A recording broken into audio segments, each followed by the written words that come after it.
The House in the Mist.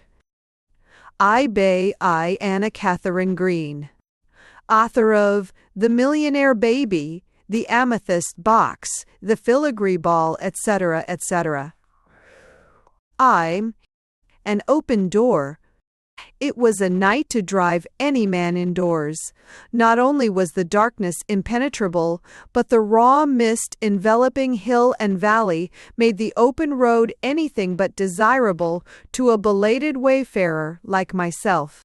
Being young, untrammeled, and naturally indifferent to danger, I was not averse to adventure, and having my fortune to make, was always on the lookout for El Dorado, which to ardent souls lies ever beyond the next turning. Consequently, when I saw a light shimmering through the mist at my right, I resolved to make for it and the shelter it so opportunely offered. But I did not realize then, as I do now, that shelter does not necessarily imply refuge, or I might not have undertaken this adventure with so light a heart. Yet, who knows? The impulses of an unfettered spirit lean toward daring, and youth, as I have said, seeks the strange, the unknown, and, sometimes, the terrible. My path toward this light was by no means an easy one.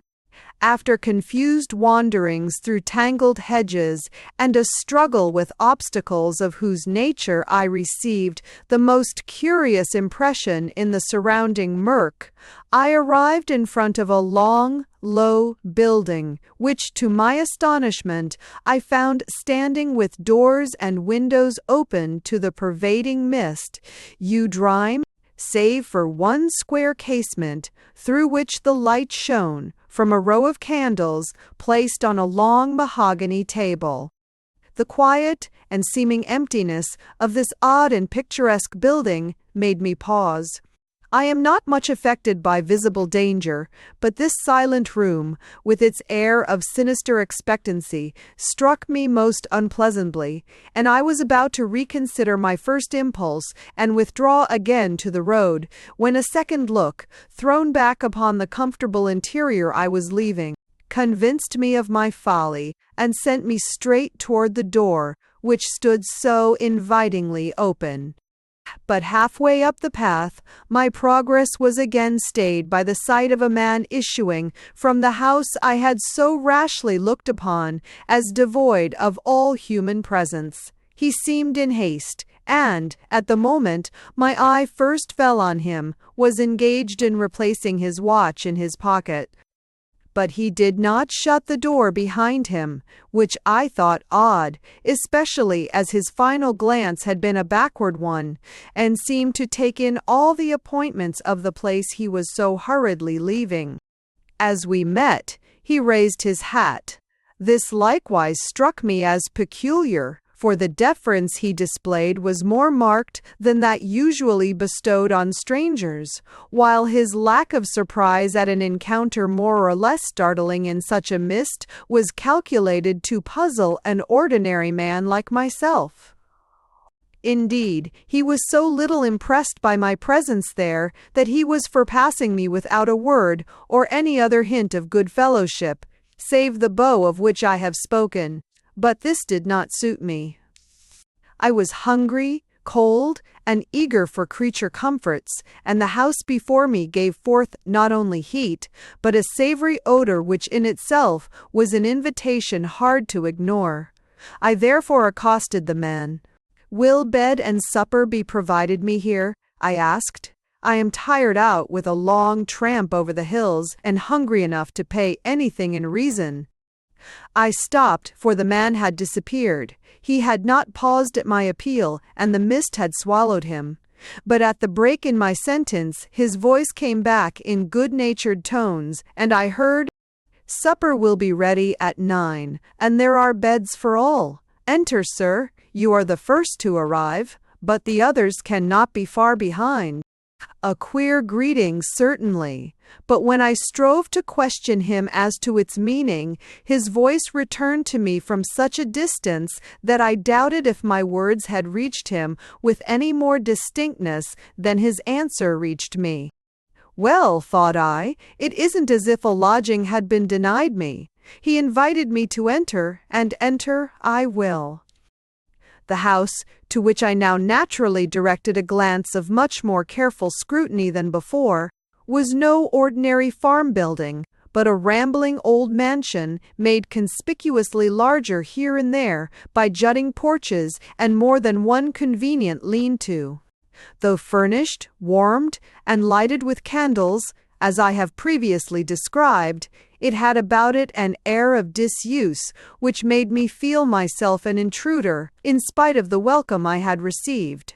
But I was not in a position to stand upon ceremony, and ere long I found myself inside the great room and before the blazing logs, whose glow had lighted up the doorway and added its own attraction to the other allurements of the inviting place.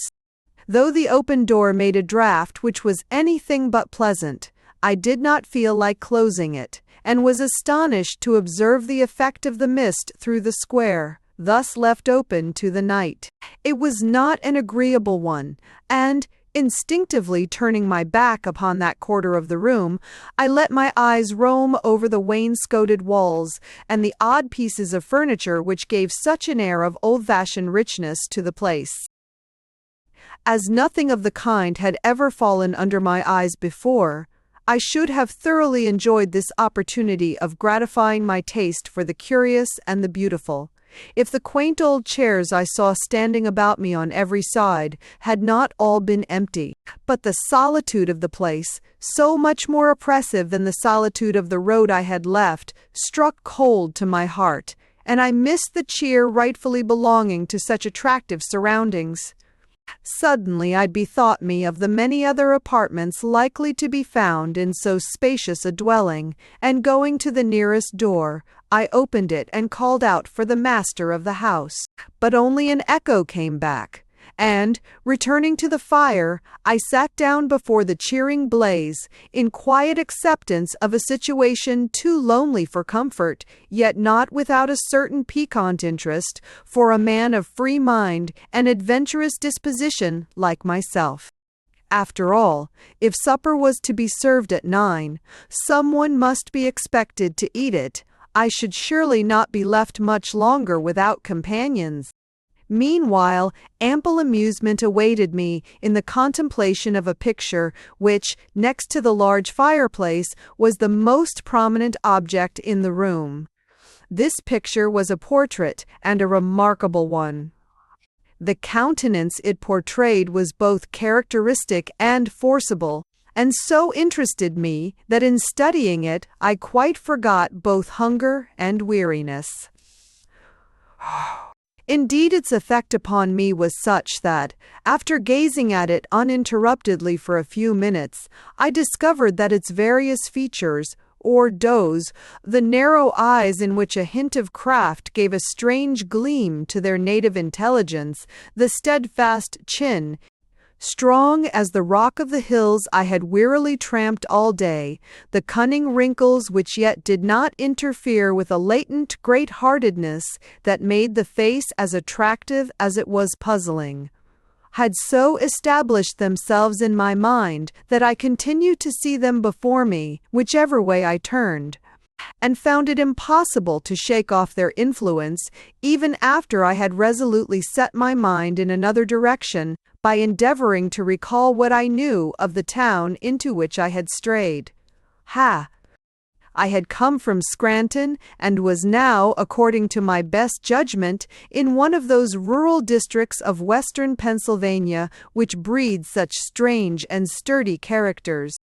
But of this special neighborhood, its inhabitants and its industries, I knew nothing, nor was likely to, so long as I remained in the solitude I have endeavored to describe. But these impressions and these thoughts, if thoughts they were, presently received a check. A loud halloo rose from somewhere in the mist, followed by a string of muttered imprecations, which convinced me that the person now attempting to approach the house was encountering some of the many difficulties which had beset me in the same undertaking a few minutes before. I therefore raised my voice and shouted out, "Here, this way," after which I sat still and awaited developments.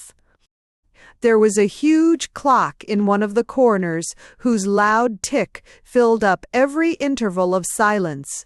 By this clock it was just 10 minutes to 8 when two gentlemen, I should say men, and coarse men at that, crossed the open threshold and entered the house.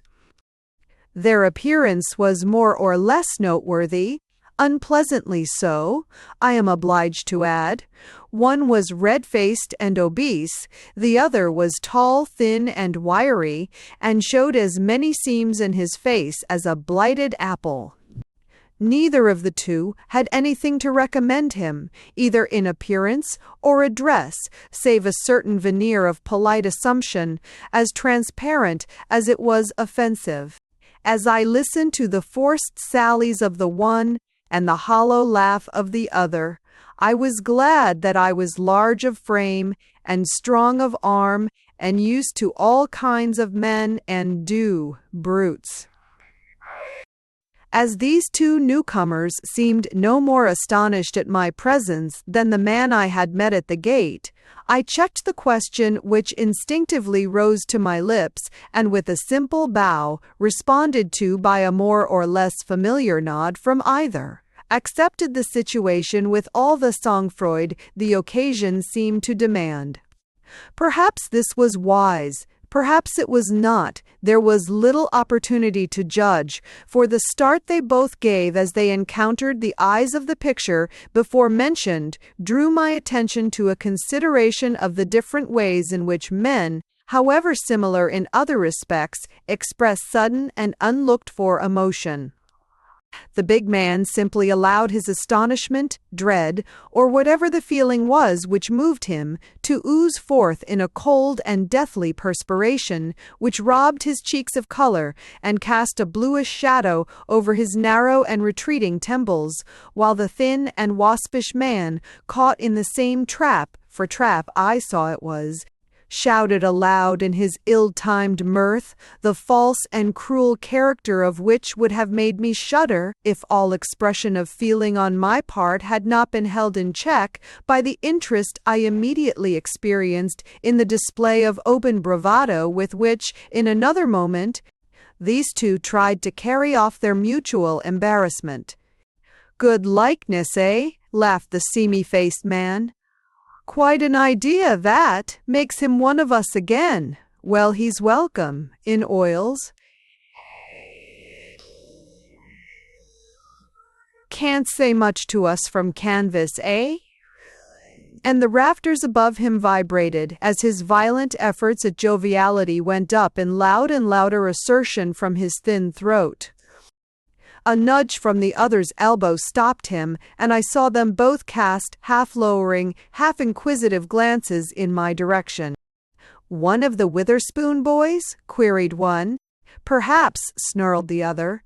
"I never saw but one of them. There are 5, aren't there? Eustace believed in marrying off his gals young." "Damn him, yes, and he'd have married them off younger if he had known how numbers were going to count some day among the Westenhaws." And he laughed again in a way I should certainly have felt it my business to resent, if my indignation as well as the ill-timed allusions which had called it forth had not been put to an end by a fresh arrival through the veiling mist which hung like a shroud at the doorway. This time it was for me to experience a shock of something like fear. Yet the personage who called up this unlooked-for sensation in my naturally hardy nature was old and, to all appearance, harmless from disability, if not from goodwill. His form was bent over upon itself like a bow, and only from the glances he shot from his upturned eyes was the fact made evident that a redoubtable nature, full of force and malignity, had just brought its quota of evil into a room already overflowing with dangerous and menacing passions.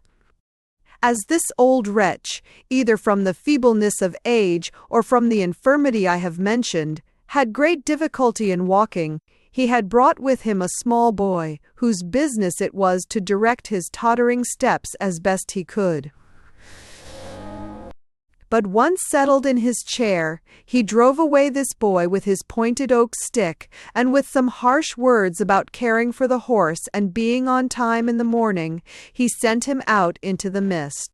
As this little shivering and pathetic figure vanished, the old man drew, with gasp and haw, a number of deep breaths, which shook his bent back and did their share, no doubt, in restoring his own disturbed circulation. Then, with a sinister twist which brought his pointed chin and twinkling eyes again into view, he remarked, "Haven't ye a word for kinsman Luke, you two? It isn't often I get out among ye. Shaky nephew, shaky Hector. And now who's the boy in the window? My eyes aren't what they used to be, but he don't seem to favor the Westonhaughs overmuch. One of Salmon's 4 grandchildren, think ye? Or a shoot from Eustace's gnarled old trunk. His gals all married Americans, and one of them, I've been told, was a yellow-haired giant like this fellow." As this description pointed directly toward me, I was about to venture a response on my own account, when my attention, as well as theirs, was freshly attracted by a loud "Whoa!" at the gate, followed by the hasty but assured entrance of a dapper, wizen, but perfectly preserved little old gentleman with a bag in his hand. Looking askance with eyes that were like 2 beads, first at the 2 men who were now elbowing each other for the best place before the fire, and then at the revolting figure in the chair, he bestowed his greeting, which consisted of an elaborate bow, not on them, but upon the picture hanging so conspicuously on the open wall before him, and then, taking me within the scope of his quick circling glance, cried out with an assumption of great cordiality, "Good evening, gentlemen. Good evening one. Good evening all. Nothing like being on the tick. I'm sorry the night has turned out so badly. Some may find it too thick for travel. That would be bad, eh? Very bad, for them." As none of the men he openly addressed saw fit to answer, save by the hitch of a shoulder or a leer quickly suppressed, I kept silent also. But this reticence, marked as it was, did not seem to offend the newcomer. Shaking the wet from the umbrella he held, he stood the dripping article up in a corner, and then came and placed his feet on the fender. To do this he had to crowd between the 2 men, already occupying the best part of the hearth. But he showed no concern at incommoding them, and bore their cross looks and threatening gestures with professional equanimity. "You know me?" he now unexpectedly snapped, bestowing another look over his shoulder at that oppressive figure in the chair. "Did I say that I had risen when the latter sat? I'm no Westonhaugh, nor yet a Witherspoon nor a Clapsaddle. I'm only Smead, the lawyer."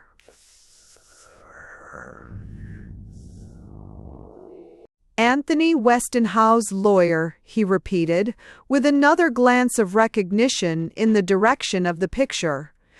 "I drew up his last will and testament, and, until all of his wishes have been duly carried out, am entitled by the terms of that will to be regarded both legally and socially as his representative.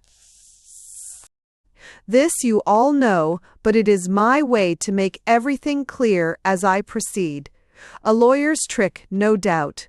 I do not pretend to be entirely exempt from such." A grumble from the large man, who seemed to have been disturbed in some absorbing calculation he was carrying on, mingled with a few muttered words of forced acknowledgment from the restless old sinner in the chair, made it unnecessary for me to reply, even if the last comer had given me the opportunity. "It's getting late," he cried, with an easy garrulity, rather amusing under the circumstances. 2 more trains came in as I left the depot. If old Phil was on hand with his wagon, several more members of this interesting family may be here before the clock strikes. If not, the assemblage is like to be small.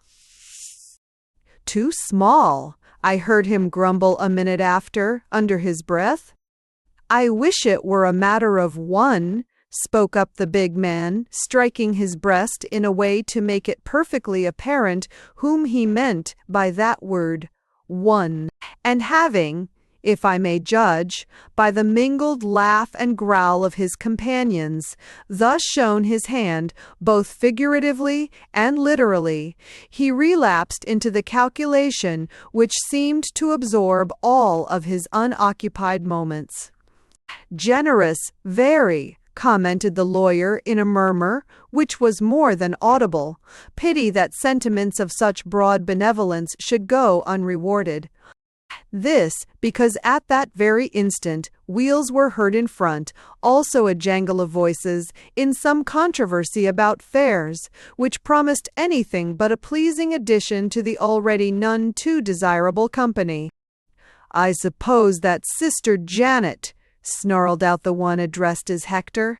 There was no love in his voice despite the relationship hinted at, and I awaited the entrance of this woman with some curiosity. But her appearance, heralded by many a puff and pant which the damp air exaggerated in a prodigious way, did not seem to warrant the interest I had shown in it. As she stepped into the room, I saw only a big, frowsy woman who had attempted to make a show with a new silk dress and a hat in the latest fashion, but who had lamentably failed owing to the slouchiness of her figure and some misadventure by which her hat had been set awry on her head and her usual complacency destroyed. Later, I noted that her down-looking eyes had a false twinkle in them, and that, commonplace as she looked, she was one to steer clear of in times of necessity and distress. She, too, evidently expected to find the door open and people assembled, but she had not anticipated being confronted by the portrait on the wall, and cringed in an unpleasant way as she stumbled by it into one of the ill-lighted corners. The old man, who had doubtless caught the rustle of her dress as she passed him, emitted one short sentence. "Almost late," said he. Her answer was a sputter of words. "It's the fault of that driver," she complained. "If he had taken one drop more at the halfway house, I might really not have got here at all. That would not have inconvenienced you.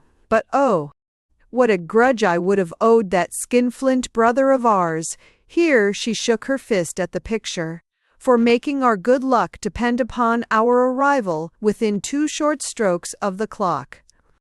"There are several to come yet," blandly observed the lawyer.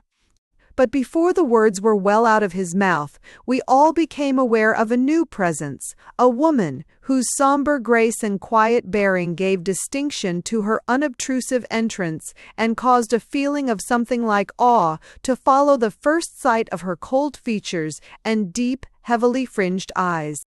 But this soon passed in the more human sentiment awakened by the soft pleading which infused her gaze with a touching femininity.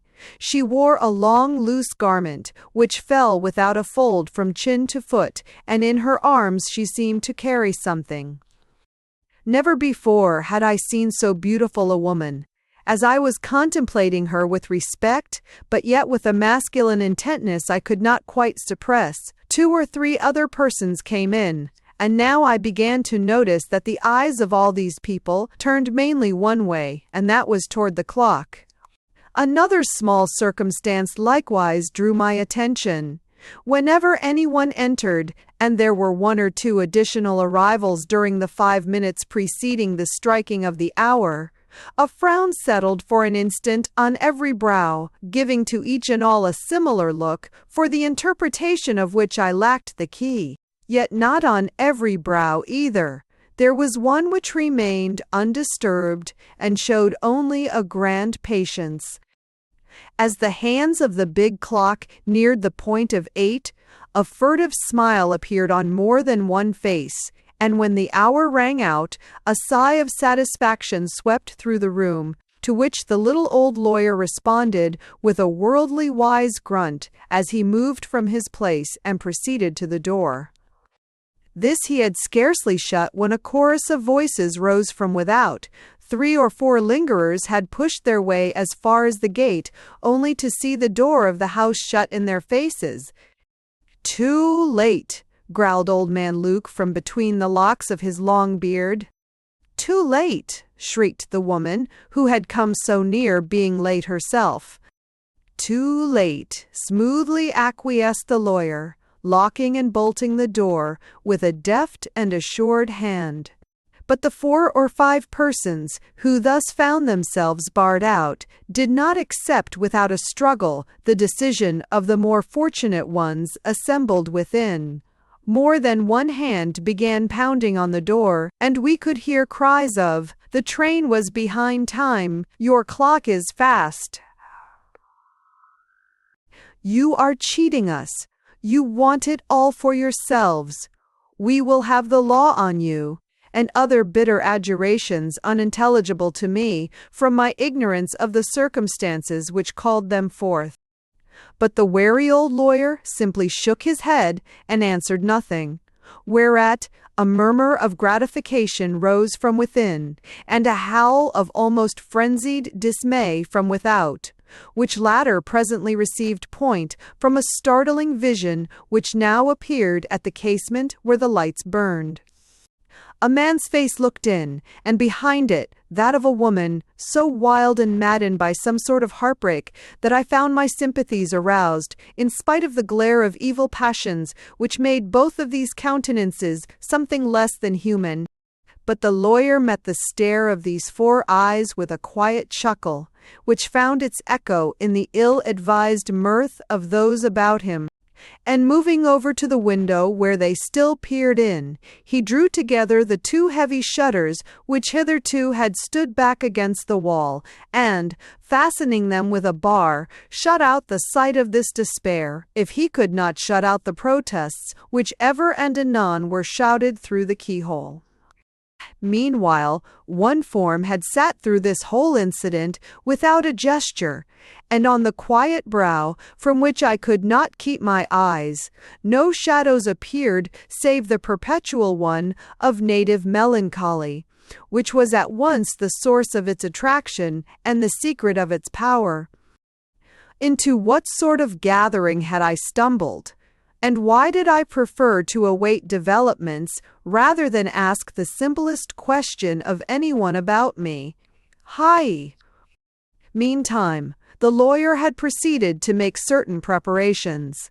With the help of 1 or 2 willing hands, he had drawn the great table into the middle of the room, and, having seen the candles restored to their places, began to open his small bag and take from it a roll of paper and several flat documents.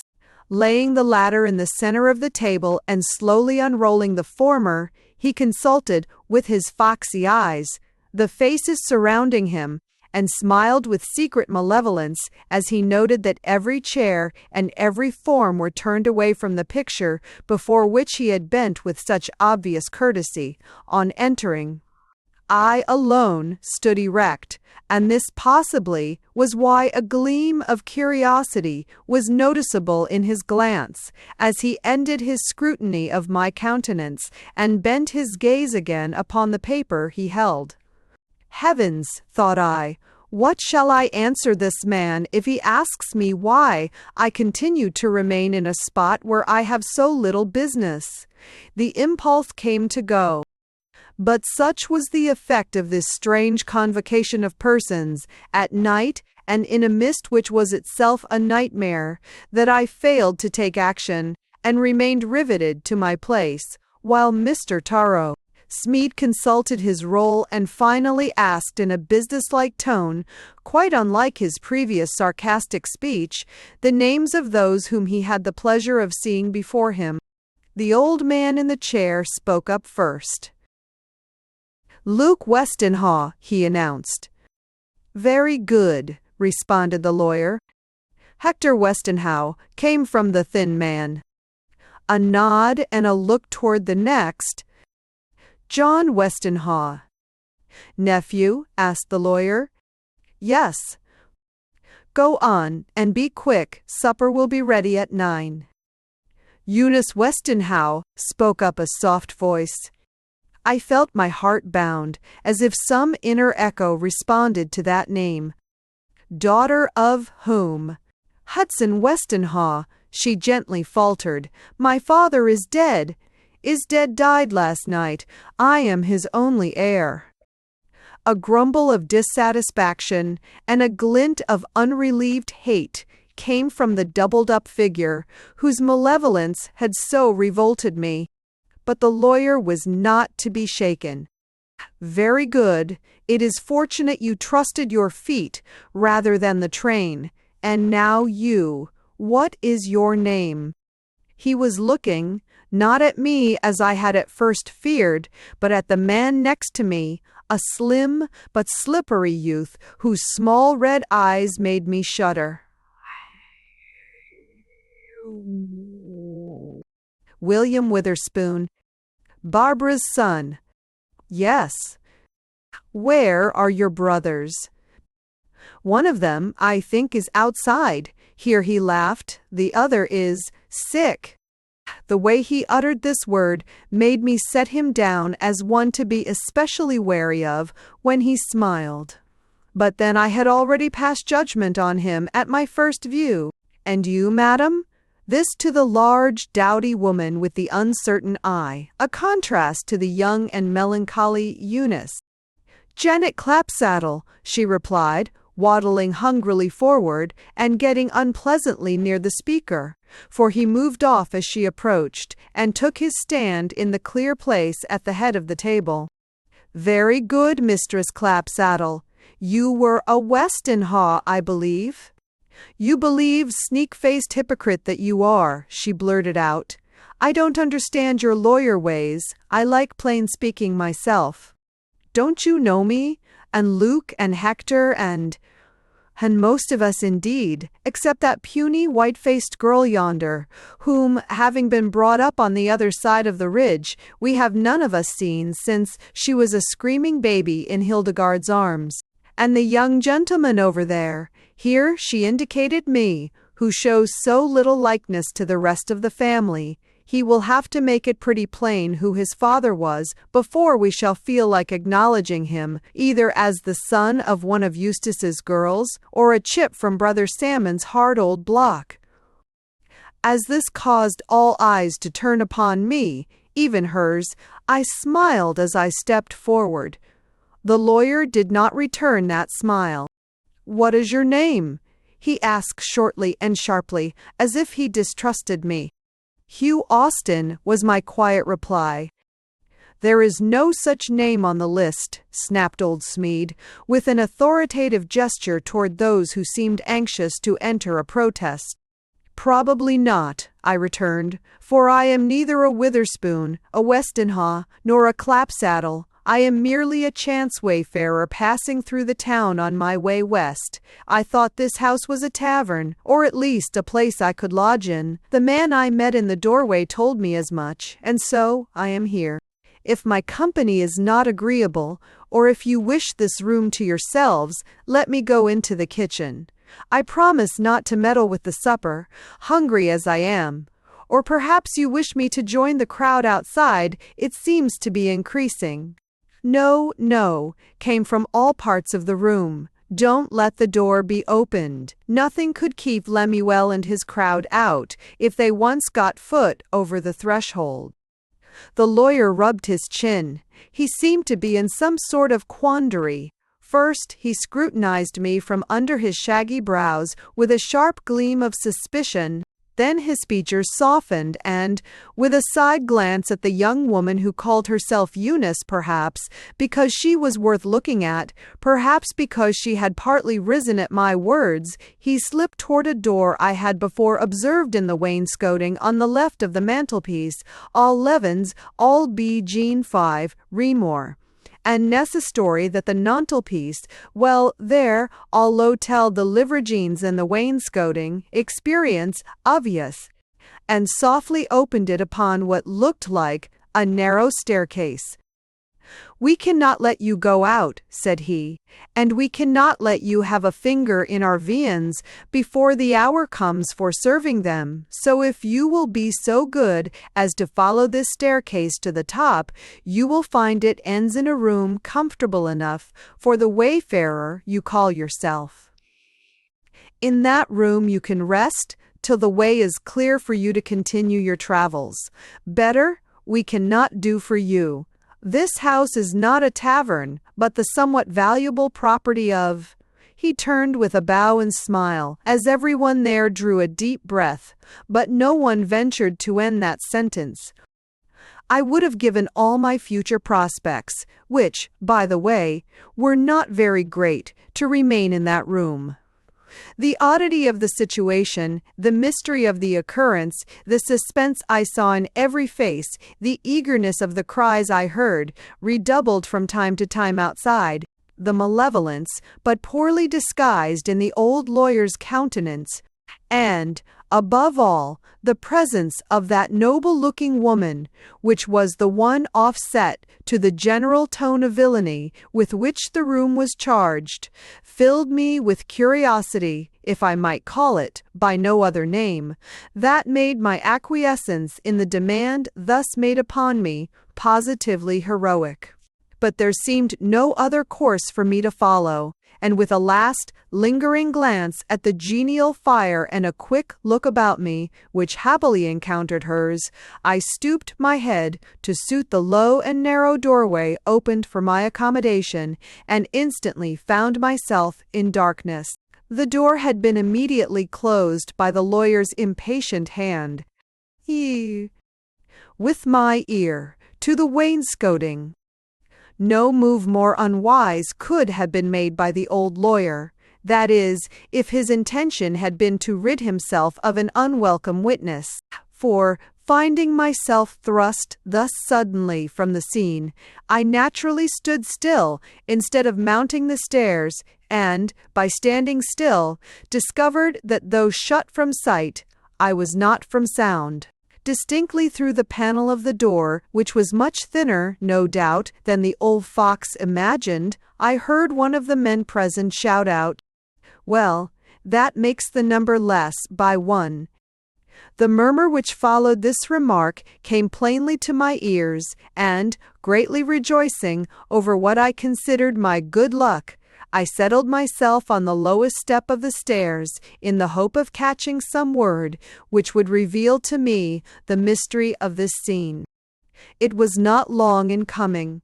Old Smead had now his audience before him in good shape, and his next words were of a character to make evident the purpose of this meeting. Airs of Anthony Westenhaw deceased. He began in a sing-song voice strangely unmusical. I congratulate you upon your good fortune at being at this especial moment on the inner rather than outer side of your amiable relative's front door. His will, which you have assembled to hear read, is well known to you. By it his whole property, not so large as some of you might wish, but yet a goodly property for farmers like yourselves, is to be divided this night, share and share alike, among such of his relatives as have found it convenient to be present here between the strokes of 7:30 and 8. If some of our friends have failed us through sloth, sickness, or the misfortune of mistaking the road, they have our sympathy, but they cannot have his dollars. "Cannot have his dollars," echoed a rasping voice, which, from its smothered sound, probably came from the bearded lips of the old reprobate in the chair. The lawyer waited for one or two other repetitions of this phrase, a phrase which, for some unimaginable reason, seemed to give him an odd sort of pleasure. Then he went on with greater distinctness and a certain sly emphasis, chilling in effect but very professional. "Ladies and gentlemen, shall I read this will?" "No, no, the division, tell us what we are to have," rose in a shout about him. There was a pause. I could imagine the sharp eyes of the lawyer traveling from face to face as each thus gave voice to his cupidity, and the thin curl of his lips as he remarked in a slow, tantalizing way, "There was more in the old man's clutches than you think." A gasp of greed shook the partition against which my ear was pressed. Someone must have drawn up against the wainscoting since my departure from the room. I found myself wondering which of them it was. Meantime, old Smead was having his say, with the smoothness of a man who perfectly understands what is required of him. "Mr. Westenhaw would not have put you to so much trouble, or had you wait so long if he had not expected to reward you amply. There are shares in this bag which are worth thousands instead of hundreds." Now, stop that. Hands off, hands off. There are calculations to make first. How many of you are there? Count up, some of you.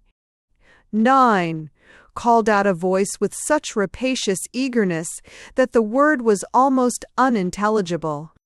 9. How slowly the old knave spoke. What pleasure he seemed to take in the suspense he purposely made as exasperating as possible. Well, if each one gets his share, he may count himself richer by $200,000 than when he came in here tonight. $200,000. They had expected no more than 30. Surprise made them speechless, that is, for a moment, evil. Then a pandemonium of hurrahs, shrieks, and loud-voiced enthusiasm made the room ring, till wonder seized them again, and a sudden silence fell, through which I caught a far-off wail of grief from the disappointed ones without, which, heard in the dark and narrow place in which I was confined, had a peculiarly weird and desolate effect. Perhaps it likewise was heard by some of the fortunate ones within. Perhaps one head, to mark which, in this moment of universal elation, I would have given a year from my life, turned toward the dark without, in recognition of the despair thus piteously voiced. But if so, no token of the same came to me, and I could but hope that she had shown, by some such movement, the natural sympathy of her sex.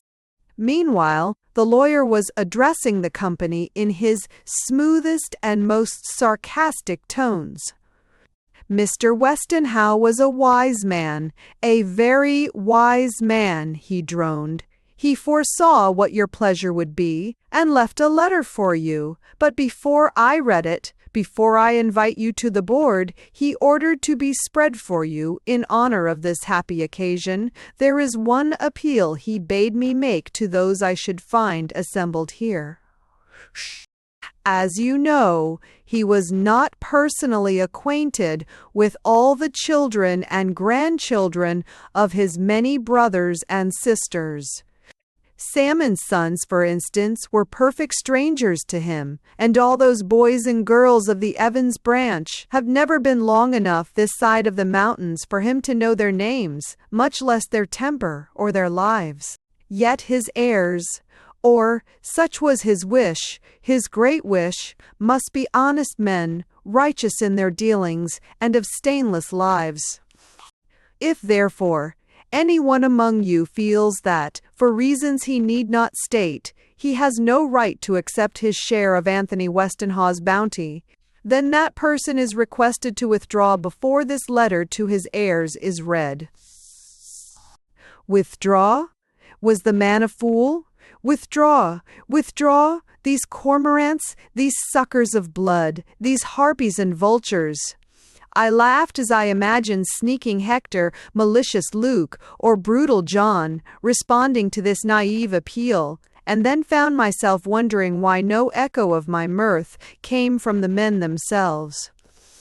They must have seen much more plainly than I did the ludicrousness of their weak-old kinsman's demand, yet Luke was still, Hector was still, and even John, and the 3 or 4 others I have mentioned, gave forth no audible token of disdain or surprise. I was asking myself what sentiment of awe or fear restrained these selfish souls when I became conscious of a movement within, which presently resolved itself into a departing footstep.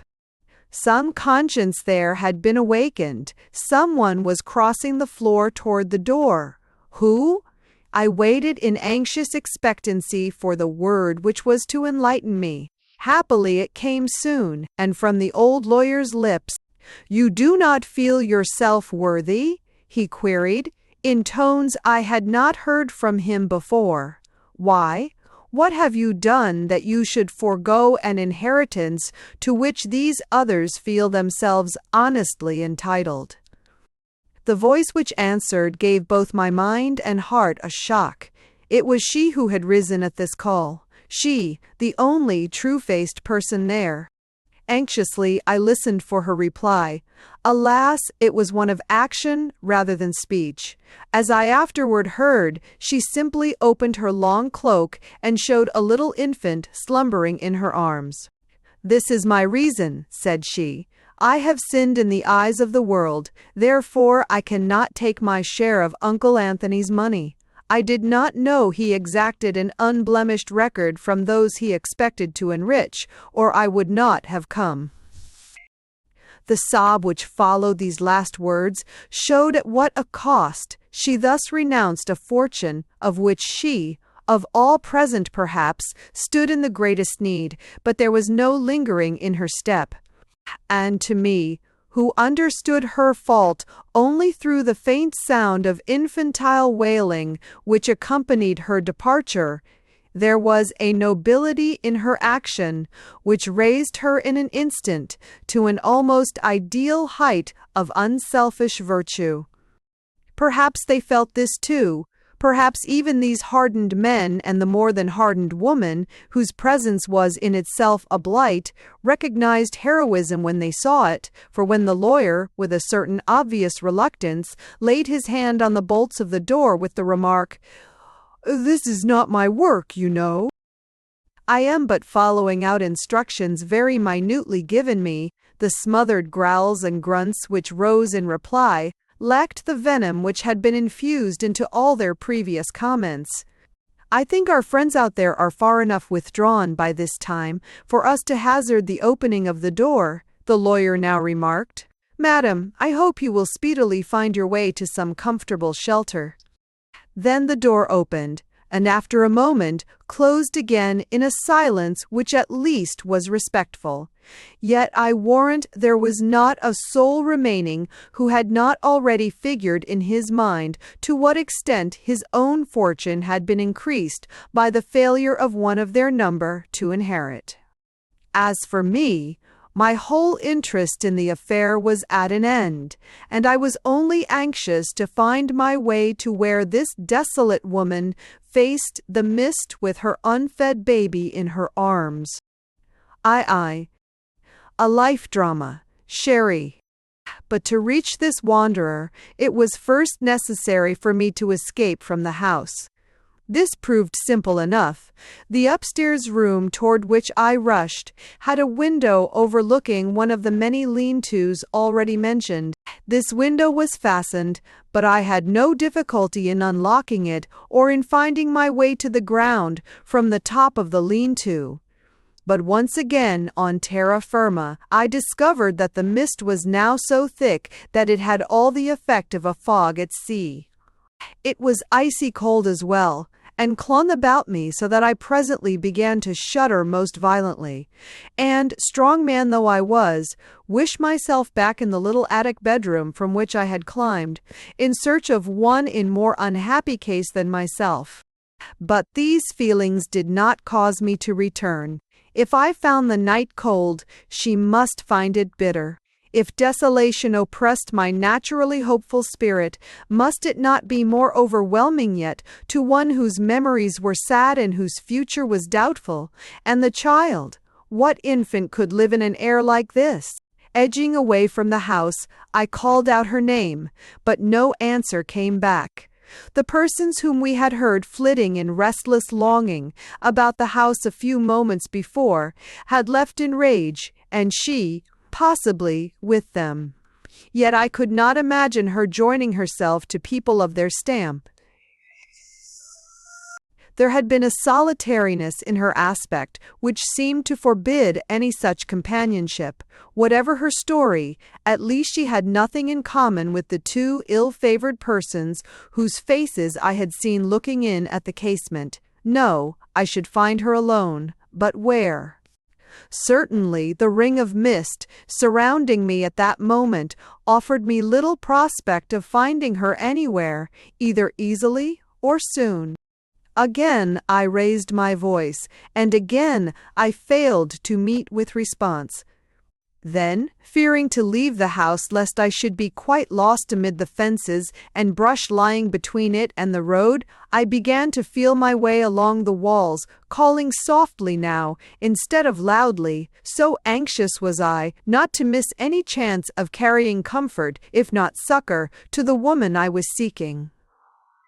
But the night gave back no sound, and when I came to the open door of a shed, I welcomed the refuge it offered and stepped in. I was, of course, confronted by darkness, a different darkness from that without, blanket-like and impenetrable. But when after a moment of intense listening, I heard a soft sound as of weariful breathing, I was seized anew by hope, and, feeling in my pocket for my matchbox, I made a light and looked around.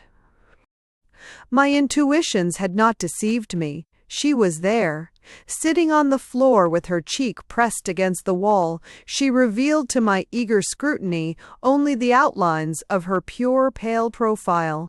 But in those outlines and on those pure pale features, I saw such an abandonment of hope, mingled with such quiet endurance, that my whole soul melted before it, and it was with difficulty I managed to say, "Pardon, I do not wish to intrude, but I am shut out of the house also, and the night is raw and cold.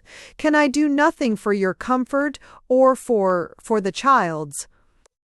She turned toward me, and I saw a tremulous gleam of pleasure disturb the somber stillness of her face. Then the match went out in my hand, and we were again in complete darkness. But the little wail, which at the same instant rose from between her arms, filled up the pause, as her sweet hush filled my heart. "I am used to the cold," came in another moment from the place where she crouched. "It is the child. She is hungry, and I walked here, hoping that, as my father's heir, I might partake in some slight measure of Uncle Anthony's money. Though my father cast me out before he died, and I have neither home nor money, I do not complain. I forfeited all when—" Another wail, another gentle "Hush!" Then silence. I lit another match. "Look in my face," I prayed. "I am a stranger, and you would be showing only proper prudence not to trust me. But I overheard your words when you withdrew from the room where your fortune lay, and I honor you, madam. If food can be got for your little one, I will get it." I caught sight of the convulsive clasp with which she drew to her breast the tiny bundle she held. Then darkness fell again. "A little bread," she entreated. "A little milk. Ah, baby, baby, hush." "But where can I get it?" I cried. "They are at table inside. I hear them shouting over their good cheer. But perhaps there are neighbors nearby. Do you know?" "There are no neighbors," she replied. "What is got must be got here. I know a way to the kitchen. I used to visit Uncle Anthony when a little child, if you have the courage." I laughed. This token of confidence seemed to reassure her. I heard her move. Possibly she stood up. "In the further corner of this shed," said she, "there used to be a trap, connecting this floor with an underground passageway. A ladder stood against the trap, and the small cellar at the foot communicated by means of an iron-bound door with the large one under the house.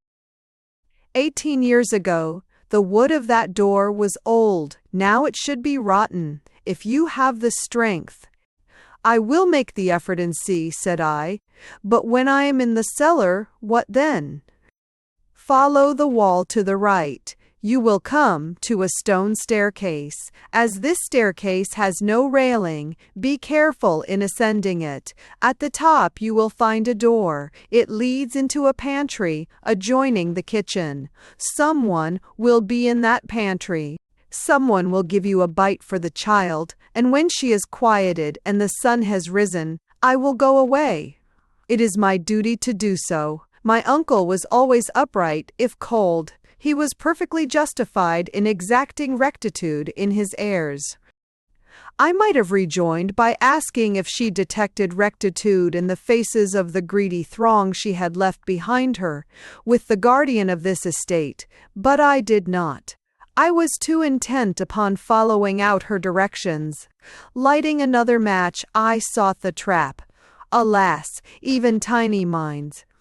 It was burdened with a pile of sticks and rubbish which looked as if they had lain there for years. As these had to be removed in total darkness, it took me some time, but once this debris had been scattered and thrown aside, I had no difficulty in finding the trap, and as the ladder was still there, I was soon on the cellar bottom. When, by the reassuring shout I gave, she knew that I had advanced thus far, she spoke, and her voice had a soft and thrilling sound. "Do not forget your own needs," she said. "We two are not so hungry that we cannot wait for you to take a mouthful. I will sing to the baby. Goodbye." These 10 minutes we had spent together had made us friends. The warmth, the strength which this discovery brought, gave to my arm a force that made that old oak door go down before me in 3 vigorous pushes. Had the 8 fortunate ones above not been indulging in a noisy celebration of their good luck, they must have heard the clatter of this door when it fell. But good eating, good drink, and the prospect of an immediate fortune far beyond their wildest dreams made all ears deaf, and no pause occurred in the shouts of laughter and the hum of good fellowship which sifted down between the beams supporting the house above my head. Consequently, little or no courage was required for the completion of my adventure, and before long I came upon the staircase and the door leading from its top into the pantry. The next minute I was in front of that door. But here a surprise awaited me. The noise which had hitherto been loud now became deafening, and I realized that, contrary to Eunice Westenhaw's expectation, the supper had been spread in the kitchen, and that I was likely to run amuck of the whole despicable crowd in any effort I might make to get a bite for the famished baby. I therefore naturally hesitated to push open the door, fearing to draw attention to myself. And when I did succeed in lifting the latch and making a small crack, I was so astonished by the sudden lull in the general babble that I drew hastily back and was for descending the stairs in sudden retreat. But I was prevented from carrying out this cowardly impulse by catching the sound of the lawyer's voice, addressing the assembled guests. "You have eaten and you have drunk," he was saying. "You are therefore ready for the final toast. Brothers, nephews, heirs, all of Anthony Westenhaw, I rise to propose the name of your generous benefactor, who, if spirits walk this earth, must certainly be with us tonight." A grumble from more than one throat, and an uneasy hitch from such shoulders as I could see through my narrow vantage hole, testified to the rather doubtful pleasure with which this suggestion was received.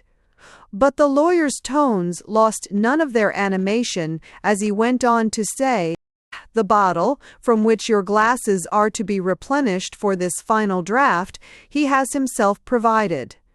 So anxious was he that it should be of the very best and altogether worthy of the occasion it is to celebrate, that he gave into my charge, almost with his dying breath, this key, telling me that it would unlock a cupboard here, in which he had placed a bottle of wine of the very rarest vintage.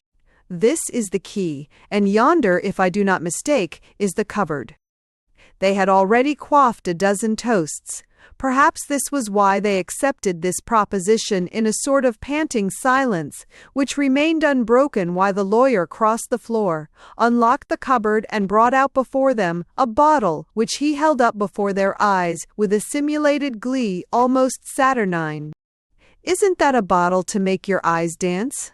The very cobwebs on it are eloquent. And see, look at this label.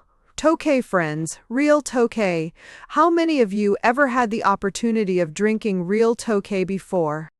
A long, deep sigh from a half-dozen throats, in which some strong but hitherto repressed passion, totally incomprehensible to me, found sudden vent, rose in one simultaneous sound from about that table, and I heard one jocular voice sing out, "Pass it around, Smead.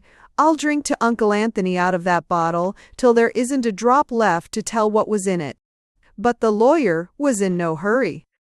"You have forgotten the letter, for the hearing of which you are called together. Mr. Anthony Westenhaw left behind him a letter. The time is now come for reading it."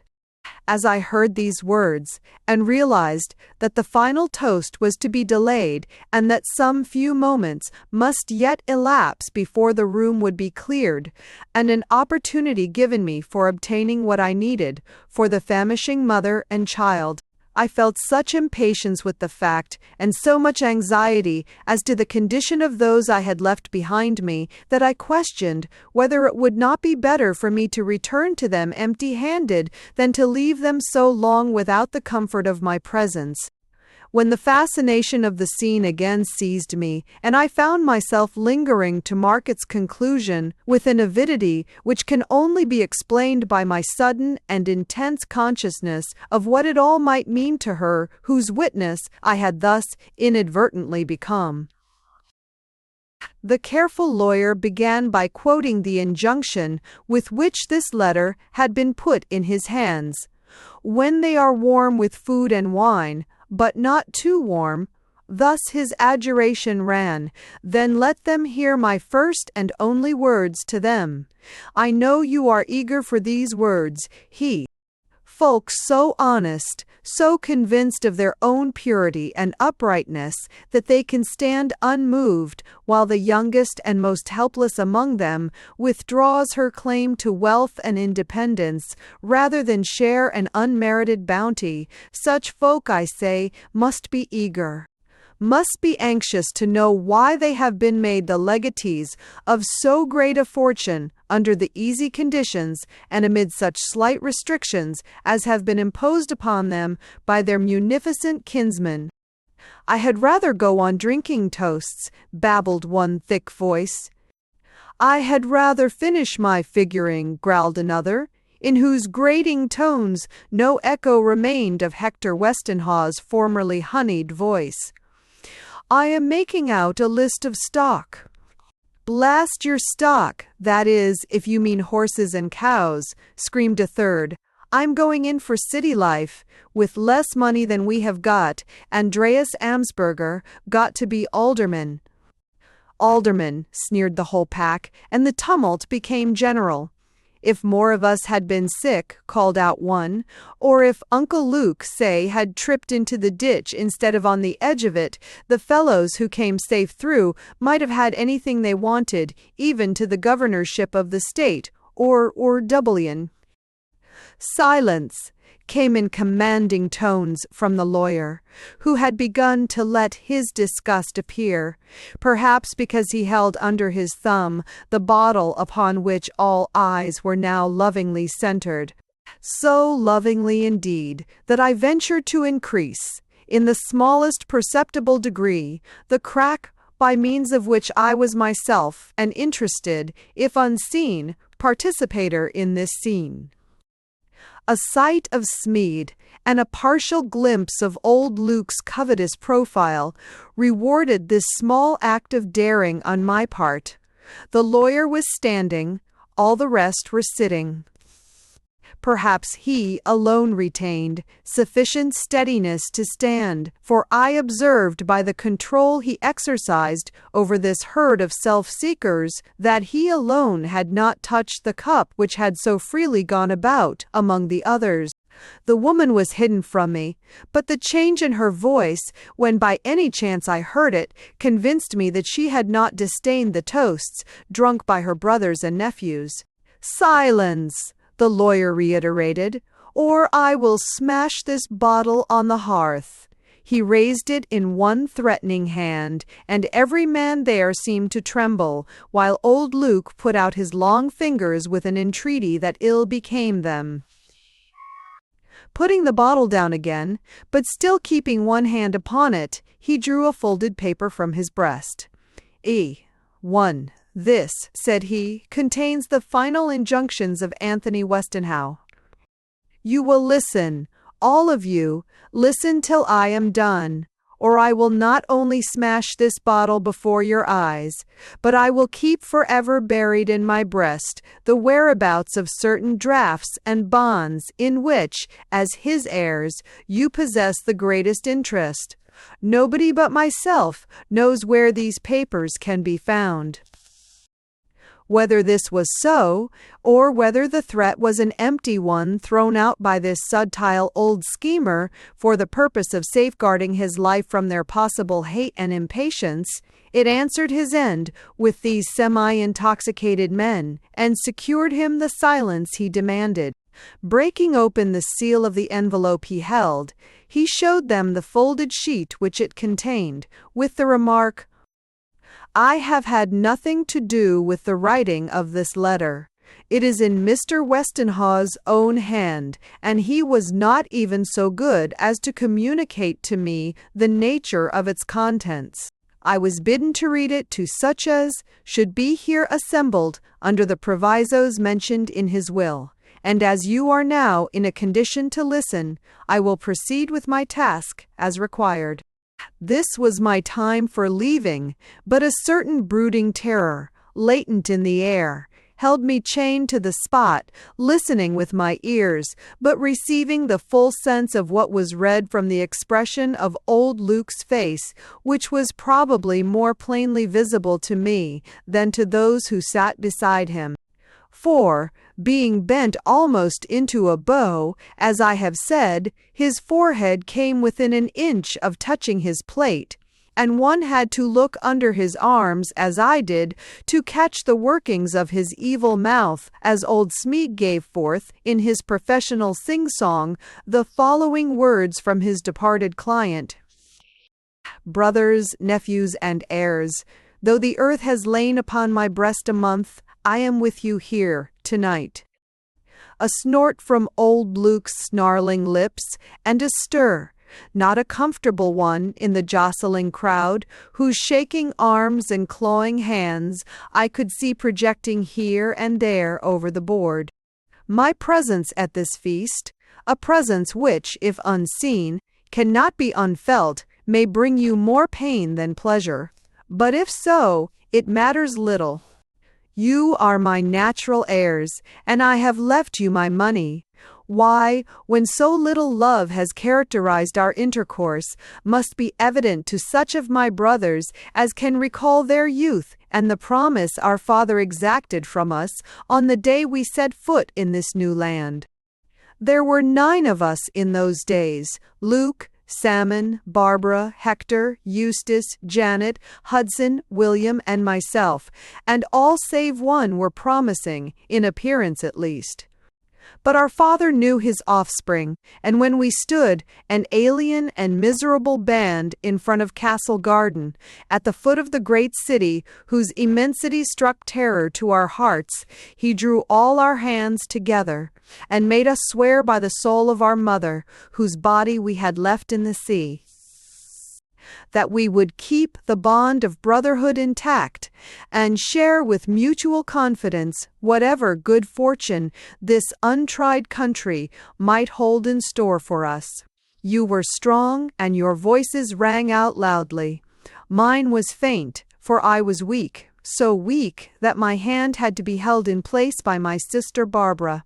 but my oath has never lost its hold upon my heart, while yours, answer how you have kept it, Luke, or you, Janet, or you, Hector, of the smooth tongue and vicious heart, or you, who, from one stock, recognize but one law, the law of cold-blooded selfishness, which seeks its own, in face of all oaths, and at the cost of another man's heartbreak.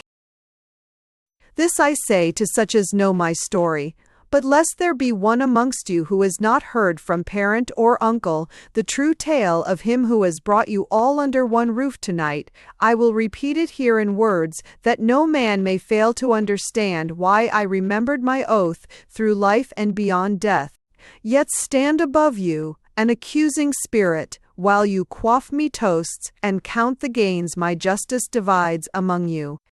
I, as you all remember, was the weak one, the ne'er-do-weel. When all of you were grown and had homes of your own, I still remained under the family roof-tree, fed by our Father's bounty and looking to our Father's justice for that share of his savings which he had promised to all alike. When he died, it came to me as it came to you. But I had married before that day, married not, like the rest of you, for what a wife could bring, but for sentiment and true passion. This, in my case, meant a loving wife, but a frail one, and while we lived a little while on the patrimony left us, it was far too small to support us long without some aid from our own hands, and our hands were feeble and could not work. And so we fell into debt for rent, and ere long for the commonest necessities of life. In vain I struggled to redeem myself. The time of my prosperity had not come, and I only sank deeper and deeper into debt, and finally into indigence. A baby came. Our landlord was kind, and allowed us to stay for 2 weeks under the roof, for whose protection we could not pay. But at the end of that time, we were asked to leave, and I found myself on the road with a dying wife, a wailing infant, no money in my purse, and no power in my arm to earn any. Then when heart and hope were both failing, I recalled that ancient oath and the 6 prosperous homes scattered up and down the very highway on which I stood. I could not leave my wife. The fever was in her veins, and she could not bear me out of her sight. So I put her on a horse, which a kind old neighbor was willing to lend me, and holding her up with one hand, guided the horse with the other to the home of my brother Luke.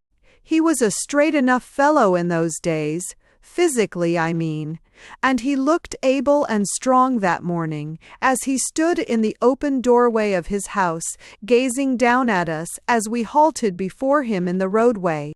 But his temper had grown greedy with the accumulation of a few dollars, and he shook his head as he closed his door, saying he remembered no oath, and that spenders must expect to be beggars. Struck to the heart by a rebuff which meant prolongation of the suffering I saw in my dear wife's eyes, I stretched up and kissed her where she sat half fainting on the horse. Then I moved on. I came to Barbara's home next. She had been a little mother to me once, that is, she had fed and dressed me, and doled out blows and caresses, and taught me to read and sing. But Barbara in her father's home, and without fortune, was not the Barbara I saw on the threshold of the little cottage she called her own. She heard my story, looked in the face of my wife, and turned her back. She had no place for idle folk in her little house. If we would work, she would feed us, but we must earn our supper or go hungry to bed. I felt the trembling of my wife's frame, where she leaned against my arm, and kissing her again, led her on to Salmon's. Luke, Hector, Janet, have you heard him tell of that vision at his gateway 25 years ago? He is not amongst you. For 12 years he has lain beside our father in the churchyard, but his sons may be here, for they were ever alert when gold was in sight or a full glass to be drained. Ask them Ask John, whom I saw skulking behind his cousins at the garden fence that day, what it was they saw as I drew rein under the great tree which shadowed their father's doorstep. The sunshine had been pitiless that morning, and the head, for whose rest in some loving shelter I would have bartered soul and body, had fallen sidewise till it lay on my arm. Pressed to her breast was our infant, whose little wail struck in pitifully as Salmon called out, "What's to do here today?" Do you remember it, lads, or how you all laughed, little and great, when I asked for a few weeks' stay under my brother's roof, till we could all get well and go about our tasks again? I remember, I who am writing these words from the very mouth of the tomb, I remember. One did. Yesterbedded. 5. The way ran uphill now, and the sun, which, since our last stop, had been under a cloud, came out and blistered my wife's cheeks, already burning red with fever. But I pressed my lips upon them and led her on. With each rebuff I gave her a kiss, and her smile, as her head pressed harder and harder upon my arm, now exerting all its strength to support her, grew almost divine. But it vanished at my nephew Lemuel's. He was shearing sheep, and could give no time to company, and when, late in the day, I drew rein at Janet's, and she said she was going to have a dance and could not look after sick folk, the pallid lips failed to return my despairing embrace. And in the terror which this brought me, I went down, in the gathering twilight, into the deep valley where William raised his sheep, and reckoned, day by day, the increase among his pigs. Oh, the chill of that descent! Oh, the gloom of the gathering shadows! As we neared the bottom, and I heard a far-off voice shout out a hoarse command, some instinct made me reach up for the last time and bestow that faithful kiss, which was at once her consolation and my prayer. My lips were cold with the terror of my soul, but they were not so cold as the cheek they touched. And, shrieking in my misery and need, I fell before William where he halted by the horse trough, and he was always a hard man, was William, and it was a shock to him, no doubt, to see us standing in our anguish and necessity before him, but he raised the whip in his hand, and, when it fell, my arm fell with it, and she slipped from my grasp to the ground, and lay in a heap in the roadway. He was ashamed next minute and pointed to the house nearby, but I did not carry her in, and she died in the roadway. Do you remember it, Luke? Do you remember it, Lemuel? But it is not of this I complain at this hour, nor is it for this I ask you to drink the toast I have prepared for you. The looks, the writhings of old Luke, and such others as I could now see through the widening crack my hands unconsciously made in the doorway, told me that the rack was at work in this room so lately given up to revelry. Yet the mutterings, which from time to time came to my ears from one sullen lip or another, did not rise into frightened imprecation or even into any assertion of sorrow or contrition. It seemed as if some suspense common to all held them speechless if not dumbly apprehensive, and while the lawyer said nothing in recognition of this, he could not have been quite blind to it, for he bestowed one curious glance around the table before he proceeded with old Anthony's words. Those words had now become short, sharp, and accusatory. My child lived, and what remained to me of human passion and longing centered in his frail existence. I managed to earn enough for his eating and housing, and in time I was almost happy again. This was while our existence was a struggle, but when, with the discovery of latent powers in my own mind, I began to find my place in the world and to earn money, then your sudden interest in my boy taught me a new lesson in human selfishness, but not, as yet, new fears. My nature was not one to grasp ideas of evil, and the remembrance of that oath still remained to make me lenient toward you. I let him see you, not much, Not often, but yet often enough for him to realize that he had uncles and cousins, or, if you like it better, kindred.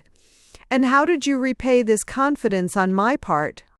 What hand had ye in the removal of this small barrier to the fortune my own poor health warranted you in looking upon, even in those early days, as your own? To others' eyes it may appear, none, to mine, ye are one and all his murderers, as certainly as all of you were the murderers of the good physician hastening to his aid, for his illness was not a mortal one. He would have been saved if the doctor had reached him, but a precipice swallowed that good Samaritan, and only I, of all who looked upon the footprints which harrowed up the road at this dangerous point, knew whose shoes would fit those marks. God's providence it was called, and I let it pass for such, but it was a providence which cost me my boy and made you my heirs.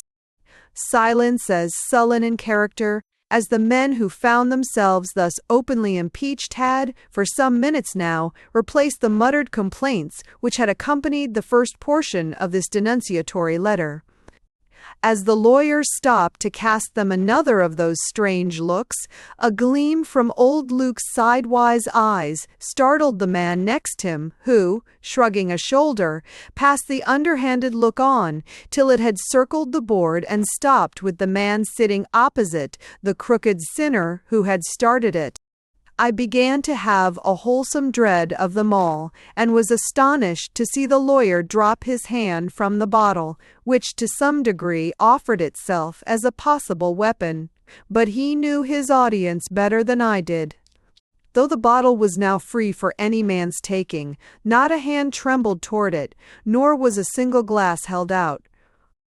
The lawyer, with an evil smile, went on with his relentless client's story. I had killed my wife, ye had killed my son, but this was not enough. Being lonesome in my great house, which was as much too large for me as my fortune was, I had taken a child to replace the boy I had lost. Remembering the cold blood running in the veins of those nearest me, I chose a boy from alien stock, and, for a while, knew contentment again.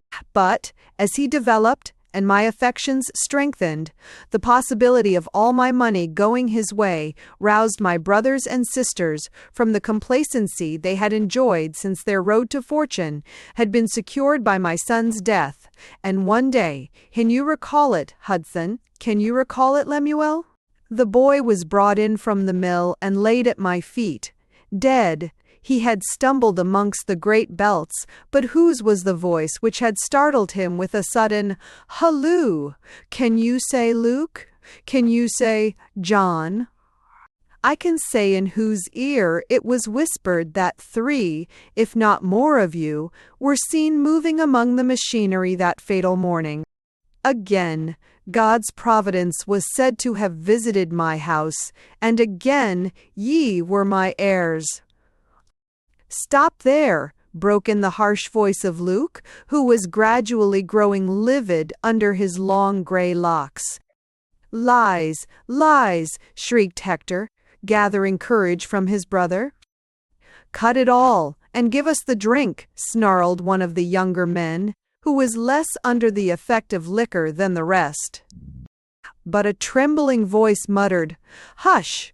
and the lawyer, whose eye had grown steely under these comments, took advantage of the sudden silence which had followed this last objurgation, and went steadily on. "Some men would have made a will and denounced you. I made a will, but did not denounce you.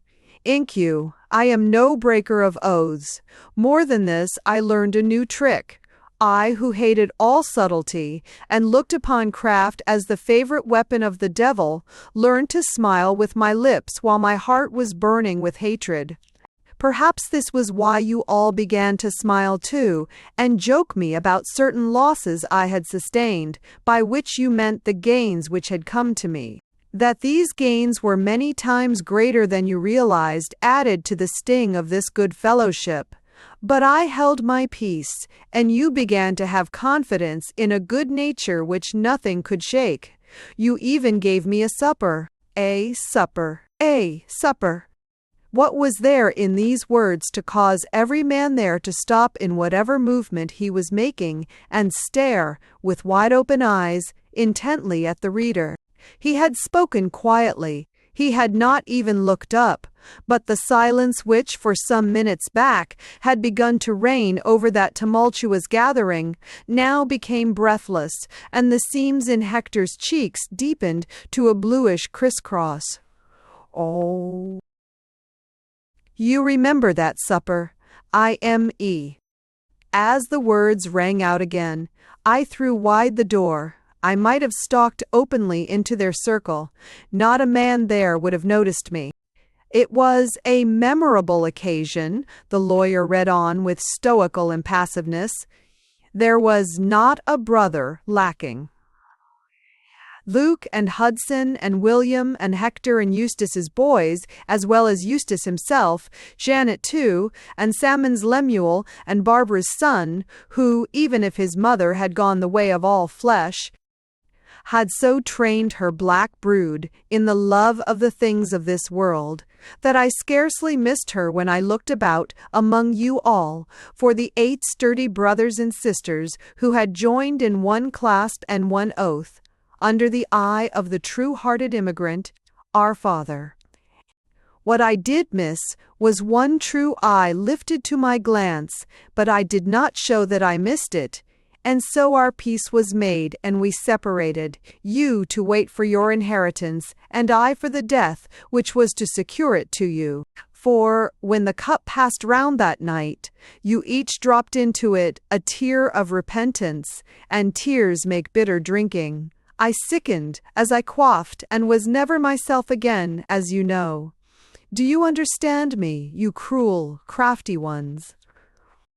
Did they not, heads quaking, throats gasping, teeth chattering, no longer sitting, all risen, all looking with wild eyes for the door? Was it not apparent that they understood and only waited for one more word to break away and flee the accursed house? But that word lingered. Old Smead had now grown pale himself, and read with difficulty the lines which were to end this frightful scene. As I saw the red gleam of terror shine out from his small eyes, I wondered if he had been but the blind tool of his implacable client, and was as ignorant as those before him of what was to follow this heavy arraignment. The dread with which he finally proceeded was too marked for me to doubt the truth of this surmise. This is what he found himself forced to read. There was a bottle reserved for me. It had a green label on it, higher. A shriek from everyone there, and a hurried look up and down at the bottles standing on the table. A green label, the lawyer repeated, and it made a goodly appearance as it was set down before me. But you had no liking for wine with a green label on the bottle. One by one you refused it, and when I rose to quaff my final glass alone, every eye before me fell and did not lift again until the glass was drained. I did not notice this then, but I see it all now, just as I hear again the excuses you gave for not filling your glasses as the bottle went round. One had drunk enough, one suffered from qualms brought on by an unaccustomed indulgence in oysters, one felt that wine good enough for me was too good for him, and so on and so on. Not one to show frank eyes and drink with me, as I was ready to drink with him. Because one and all of you knew what was in that cup, and would not risk an inheritance so nearly within your grasp. Lies, lies!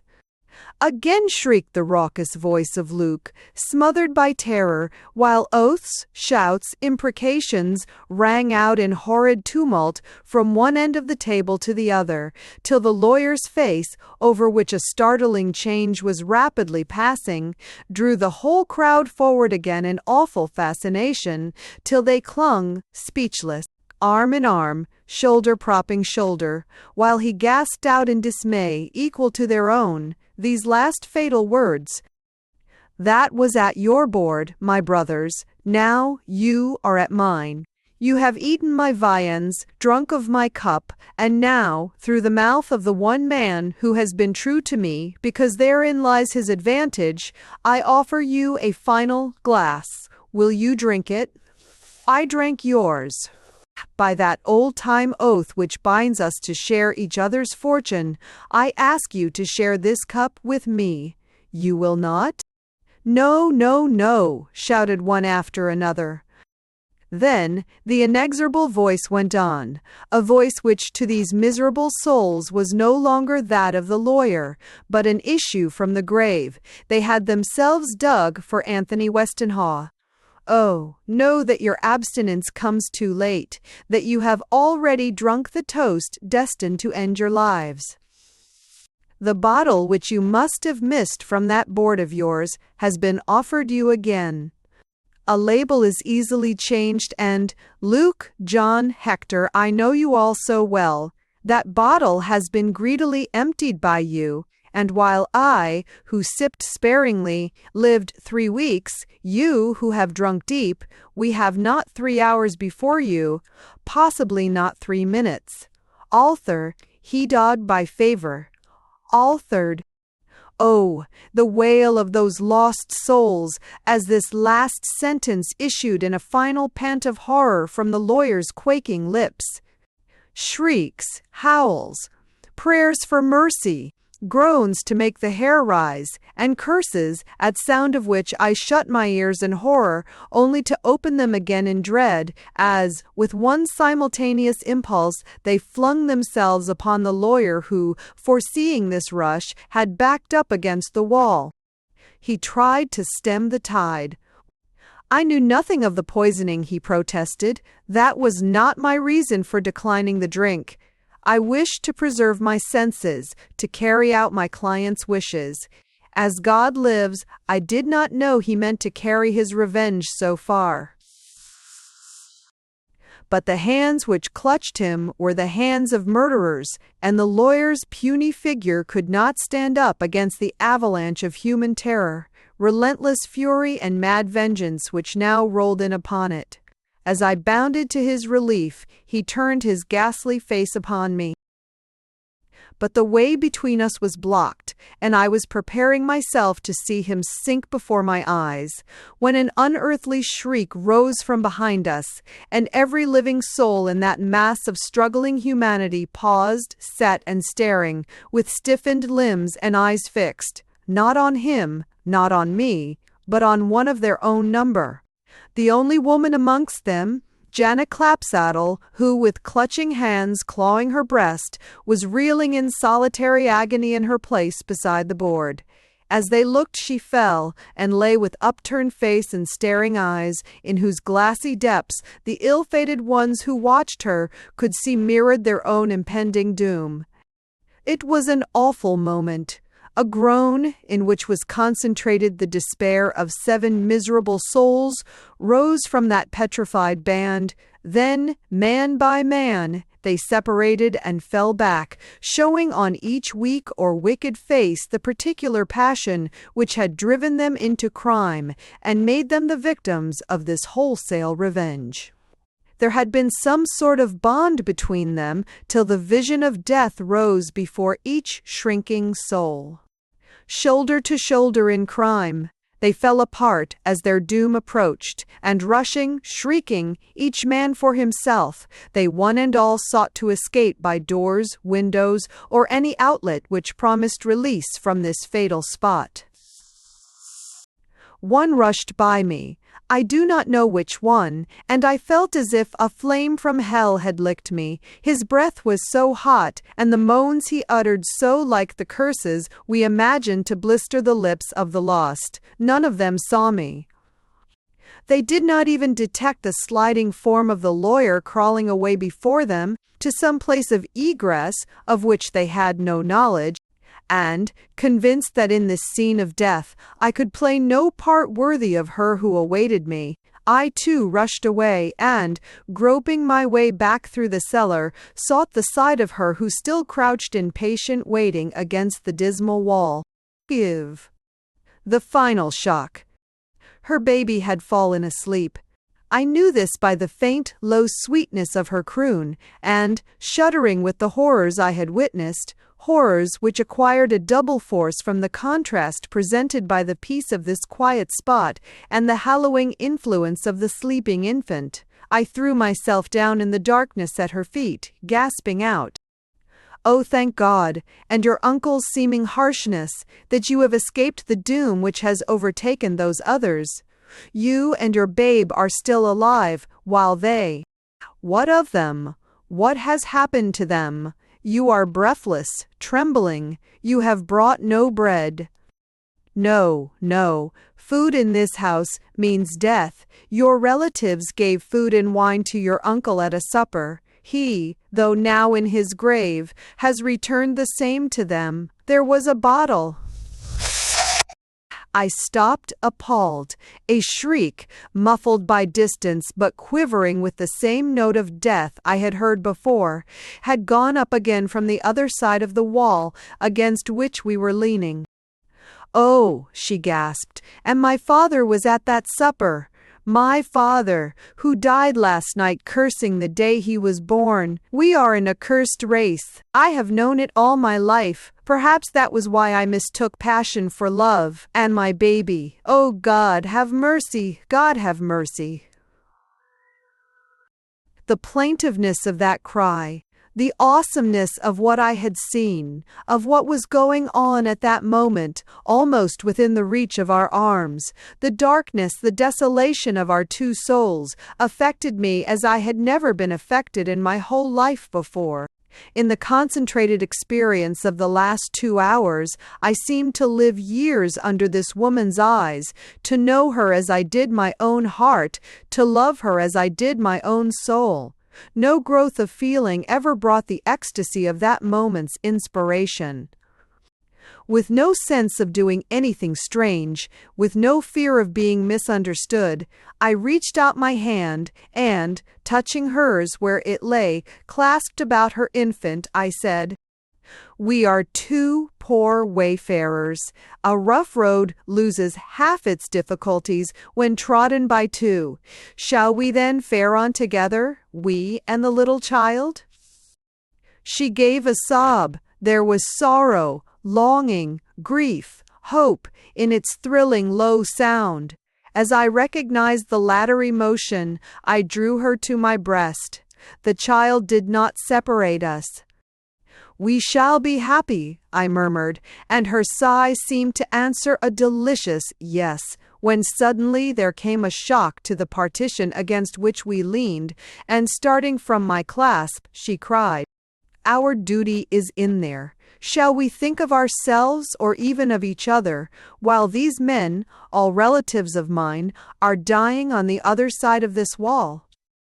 Seizing my hand, she dragged me to the trap, but here I took the lead and helped her down the ladder. When I had her safely on the floor at the foot, she passed in front of me again, but once up the steps and in front of the kitchen door, I thrust her behind me, for one glance into the room beyond had convinced me it was no place for her. But she would not be held back. She crowded forward beside me, and together we looked upon the wreck within. It was a never-to-be-forgotten scene. The demon that was in those men had driven them to demolish furniture, dishes, everything. In one heap lay what, an hour before, had been an inviting board surrounded by rollicking and greedy guests. But it was not upon this overthrow we stopped to look. It was upon something that mingled with it, dominated it, and made of this chaos only a setting to awful death. Janet's face, in all its natural hideousness and depravity, looked up from the floor beside this heap, and farther on, the twisted figure of him they called Hector, with something more than the seams of greedy longing round his wide, staring eyes and icy temples. Two in this room, and on the threshold of the one beyond a moaning third, who sank into eternal silence as we approached.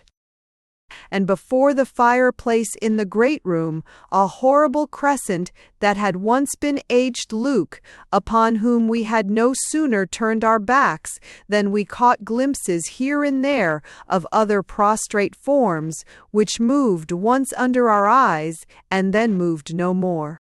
One only still stood upright, and he was the man whose obtrusive figure and sordid expression had so revolted me in the beginning.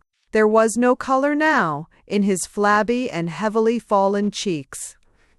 The eyes, in whose false sheen I had seen so much of evil, were glazed now, and his big and burly frame shook the door it pressed against. He was staring at a small slip of paper he held, and, from his anxious looks, appeared to miss something which neither of us had power to supply. It was a spectacle to make devils rejoice, and mortals fly aghast. But Eunice had a spirit like an angel, and drawing near him, she said, "Is there anything I can do for you, Cousin John?" He started, looked at her with the same blank gaze he had hitherto cast at the wall. Then some words formed on his working lips, and we heard, "I cannot reckon. I was never good at figures, but if Luke is gone, and William, and Hector, and Barbara's boy, and Janet, how much does that leave for me?" He was answered almost the moment he spoke, but it was by other tongues and in another world than this. As his body fell forward, I tore open the door, before which he had been standing, and, lifting the almost fainting Eunice in my arms, I carried her out into the night. As I did so, I caught a final glimpse of the pictured face I had found it so hard to understand a couple of hours before. I understood it now. A surprise awaited us as we turned toward the gate. The mist had lifted, and a keen but not unpleasant wind was driving from the north. Borne on it, we heard voices. The village had emptied itself, probably at the alarm given by the lawyer, and it was these good men and women whose approach we heard. As we had nothing to fear from them, we went forward to meet them. As we did so, 3 crouching figures rose from some bushes we passed and ran scurrying before us through the gateway. They were the late-comers who had shown such despair at being shut out from this fatal house, and who probably did not yet know the doom they had escaped. Casses are bound for free, are precious, and others in two. There were lanterns in the hands of some of the men who now approached. As we stopped before them, these lanterns were held up, and by the light they gave we saw, first, the lawyer's frightened face, then the visages of 2 men who seemed to be persons of some authority. "What news?" faltered the lawyer, seeing by our faces that we knew the worst.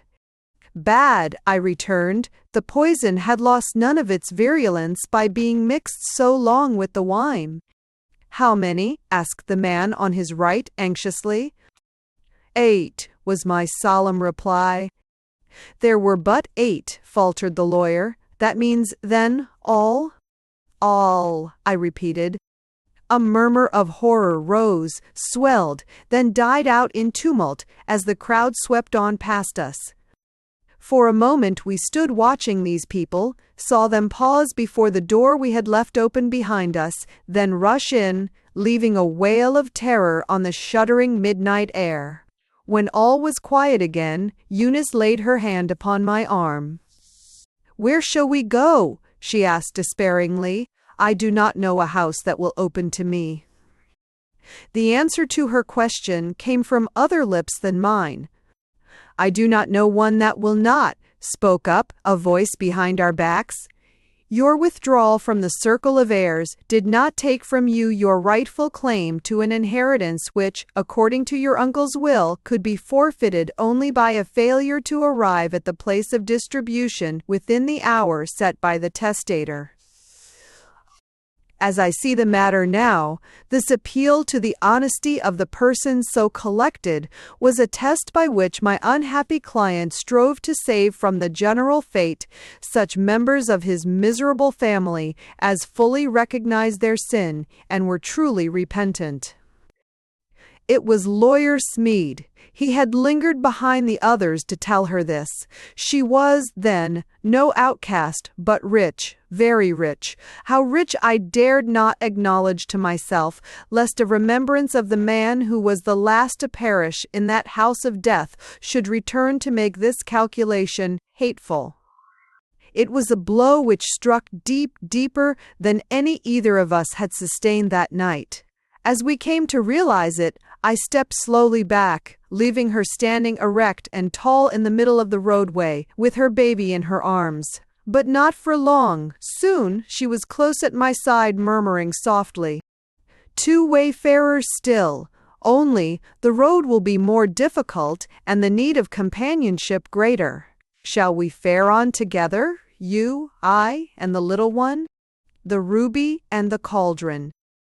As there were two good men on duty that night, I did not see why I should remain at my desk, even though there was an unusual stir created in our small town by the grand ball given at the Evergreens. But just as I was preparing to start for home, an imperative ring called me to the telephone, and I heard, "Halloo! Is this the police station?" "It is." "Well then, a detective is wanted at once at the Evergreens. He cannot be too clever or too discreet. A valuable jewel has been lost, which must be found before the guests disperse for home. Large reward if the matter ends successfully and without too great publicity. May I ask who is speaking to me?" "Mrs. Ashley." It was the mistress of the Evergreens and giver of the ball. "Madam, a man shall be sent at once. Where will you see him?" "In the butler's pantry at the rear. Let him give his name as Jennings." "Very good. Goodbye." "Goodbye." A pretty piece of work. Should I send Hendricks or should I send Hicks? Hendricks was clever and Hicks discreet, but neither united both qualifications in the measure demanded by the sensible and quietly resolved woman with whom I had just been talking. What alternative remained? But one: I must go myself. It was not late. Not for a ball night, at least. And as half the town had been invited to the dance, the streets were alive with carriages. I was watching the blink of their lights through the fast-falling snow when my attention was drawn to a fact which struck me as peculiar. These carriages were all coming my way, instead of rolling in the direction of the Evergreens. Had they been empty, this would have needed no explanation, but, as far as I could see, most of them were full, and that too, with loudly talking women and gesticulating men. Something of a serious nature must have occurred at the Evergreens. Rapidly I paced on and soon found myself before the great gates. A crowd of vehicles of all descriptions blocked the entrance. None seemed to be passing up the driveway. All stood clustered at the gates, and as I drew nearer, I perceived many an anxious head thrust forth from their quickly opened doors, and heard many an ejaculation of disappointment as the short interchange of words went on between the drivers of these various turnouts and a man drawn up in quiet resolution before the unexpectedly barred entrance. Slipping round to this man's side, I listened to what he was saying. It was simple, but very explicit. "Mrs. Ashley asks everybody's pardon, but the ball can't go on tonight. Something has happened which makes the reception of further guests impossible. Tomorrow evening she will be happy to see you all. The dance is simply postponed. I go." This he had probably repeated 40 times, and each time it had probably been received with the same mixture of doubt and curiosity, which now held the lengthy procession in check. Not wishing to attract attention, yet anxious to lose no time, I pressed up still nearer, and bending toward him from the shadow cast by a convenient post, uttered the one word, "Jennings." Instantly he unlocked a small gate at his right. I passed in and, with professional sang-froid, proceeded to take my way to the house through the double row of evergreens bordering the semicircular approach. As these trees stood very close together and were, besides, heavily laden with fresh fallen snow, I failed to catch a glimpse of the building itself until I stood in front of it. Then I saw that it was brilliantly lighted and gave evidence here and there of some festivity, but the guests were too few for the effect to be very exhilarating, and, passing around to the rear, I sought the special entrance to which I had been directed. A heavy-browed porch, before which stood a caterer's wagon, led me to a door which had every appearance of being the one I sought. Pushing it open, I entered without ceremony, and speedily found myself in the midst of 20 or more colored waiters and chattering housemaids. To one of the former I addressed the question, "Where is the butler's pantry? I am told that I shall find the lady of the house there." "Your name?" was the curt demand. "Jennings. I.M.M. Sade. I.M.M. if you work out on the world of the things to for document. Follow me." I was taken through narrow passages and across one or two storerooms to a small but well-lighted closet, where I was left, with the assurance that Mrs. Ashley would presently join me. I had never seen this lady, but I had often heard her spoken of as a woman of superior character and admirable discretion. She did not keep me waiting. In 2 minutes the door opened and this fine, well-poised woman was telling her story in the straightforward manner I so much admire and so seldom meet with. The article lost was a large ruby of singular beauty and great value, the property of Mrs. Burton, the senator's wife, in whose honor this ball was given. It had not been lost in the house, nor had it been originally missed that evening. Mrs. Rain our O.K. Burton and herself had attended the great football game in the afternoon, and it was on the college campus that Mrs. Burton had first dropped her invaluable jewel. But a reward of $500 having been at once offered to whoever should find and restore it, a great search had followed, which ended in its being picked up by one of the students and brought back as far as the great step leading up to the front door, when it had again disappeared. And in a way to rouse conjecture of the strangest and most puzzling character. The young man who had brought it thus far bore the name of John Dean, and was a member of the senior class. He had been the first to detect its sparkle in the grass, and those who were near enough to see his face at that happy moment say that it expressed the utmost satisfaction at his good luck. "You see," said Mrs. Ashley, "he has a sweetheart, and $500 looks like a fortune to a young man just starting life. But he was weak enough to take this girl into his confidence, and on their way here, for both were invited to the ball, he went so far as to pull it out of his pocket and show it to her. Ain't They were admiring it together and vaunting its beauties to the young lady friend who had accompanied them, when their carriage turned into the driveway and they saw the lights of the house flashing before them. Hastily restoring the jewel to the little bag he had made for it out of the finger end of an old glove, a bag in which he assured me he had been careful to keep it safely tied ever since picking it up on the college green, he thrust it back into his pocket and prepared to help the ladies out. But just then a disturbance arose in front. A horse which had been driven up was rearing in a way that threatened to overturn the light buggy to which he was attached. As the occupants of this buggy were ladies and seemed to have no control over the plunging beast, young Dean naturally sprang to the rescue. Bidding his own ladies alight and make for the porch, he hurriedly ran forward and, pausing in front of the maddened animal, waited for an opportunity to seize him by the rein. He says that as he stood there facing the beast with fixed eye and raised hand, he distinctly felt something strike or touch his breast.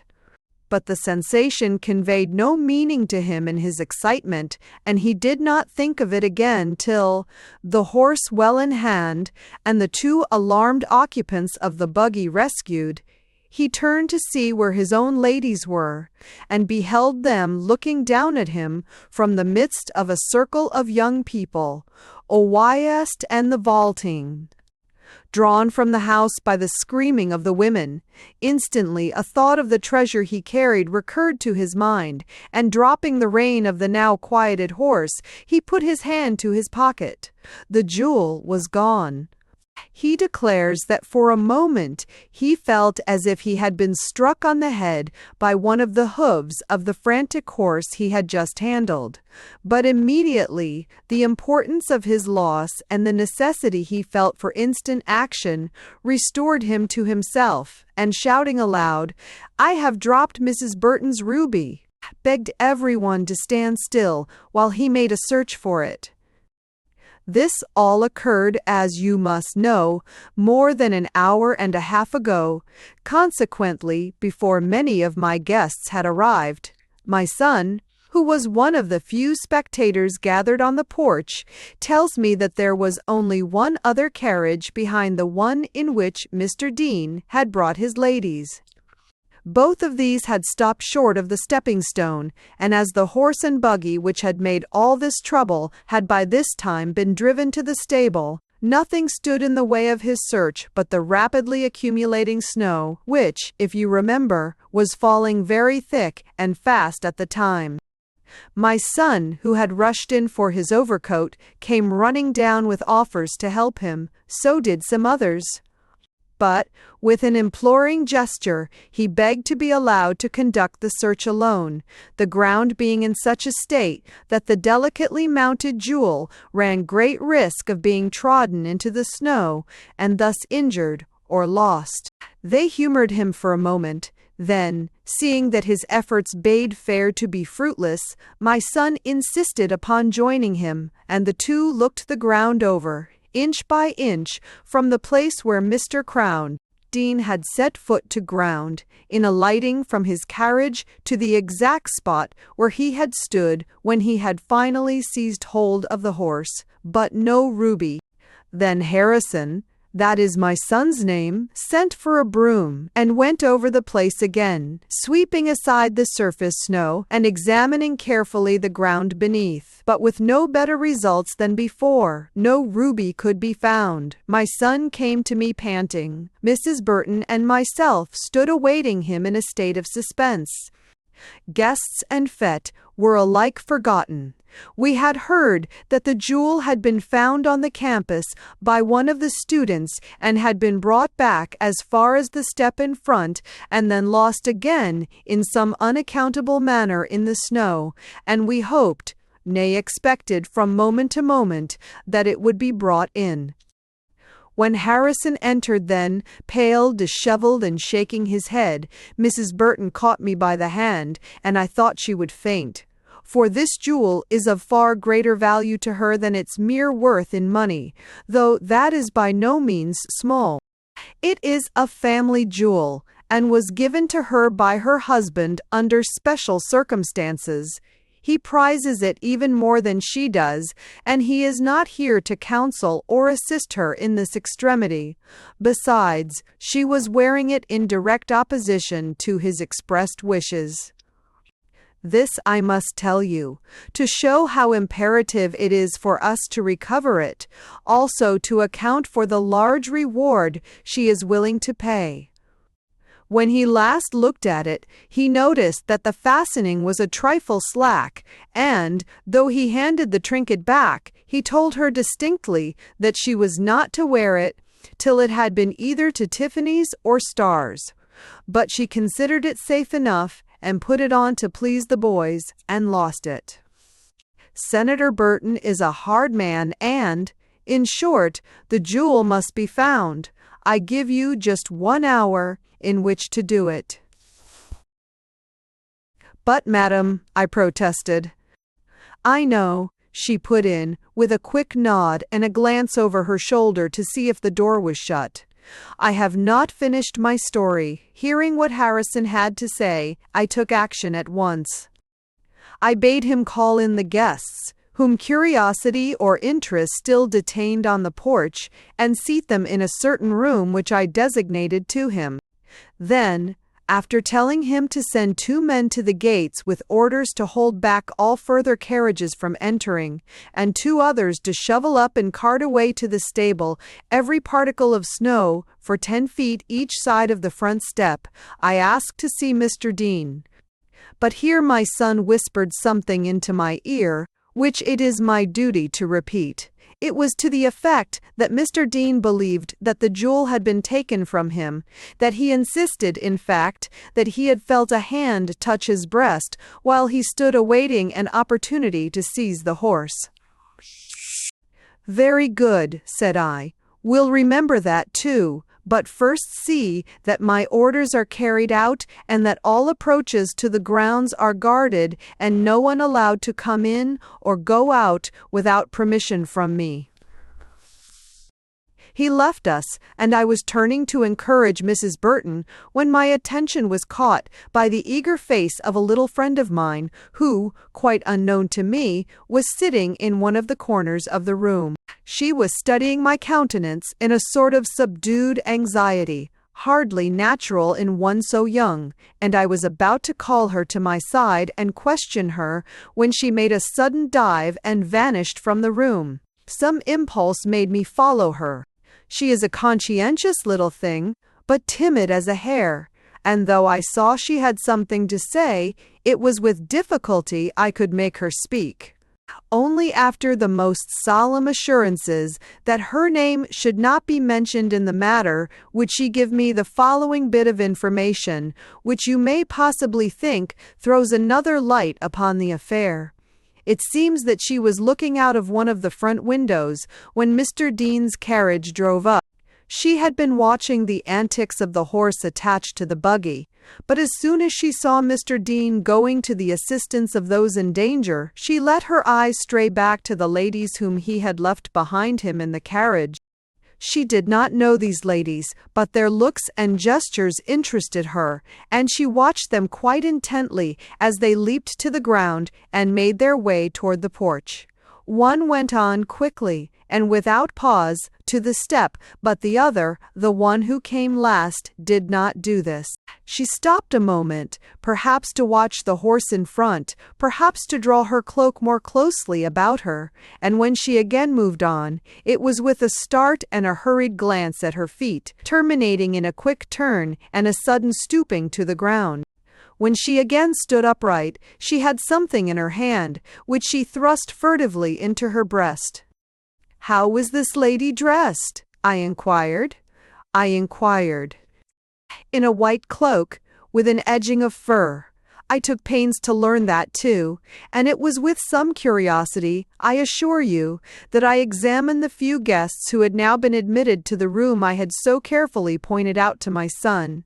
2 of them wore white cloaks, but one of these was Mrs. Cow Dalrymple, and I did not give her or her cloak a second thought.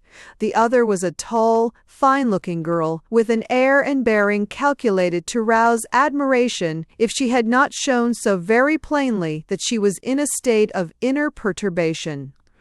Though she tried to look amiable and pleased, I saw that she had some care on her mind, which, had she been Mr. Dean's fiancée, would have needed no explanation, but as she was only Mr. Dean's fiancée's friend, its cause was not so apparent.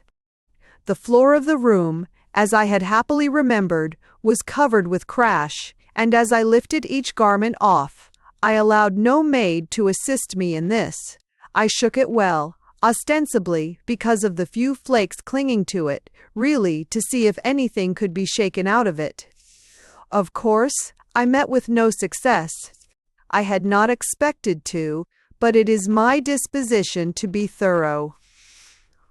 These wraps I saw all hung in an adjoining closet, the door of which I locked. Here is the key," after which I handed my guests over to my son, who led them into the drawing room, where they joined the few others who had previously arrived, and went myself to telephone to you.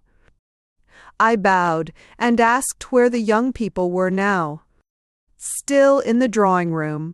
I have ordered the musicians to play, and consequently there is more or less dancing. But, of course, nothing can remove the wet blanket which has fallen over us all, nothing but the finding of this jewel. Do you see your way to accomplishing this? We are, from this very moment, at your disposal, only I pray that you will make no more disturbance than is necessary, and, if possible, arouse no suspicions you cannot back up by facts.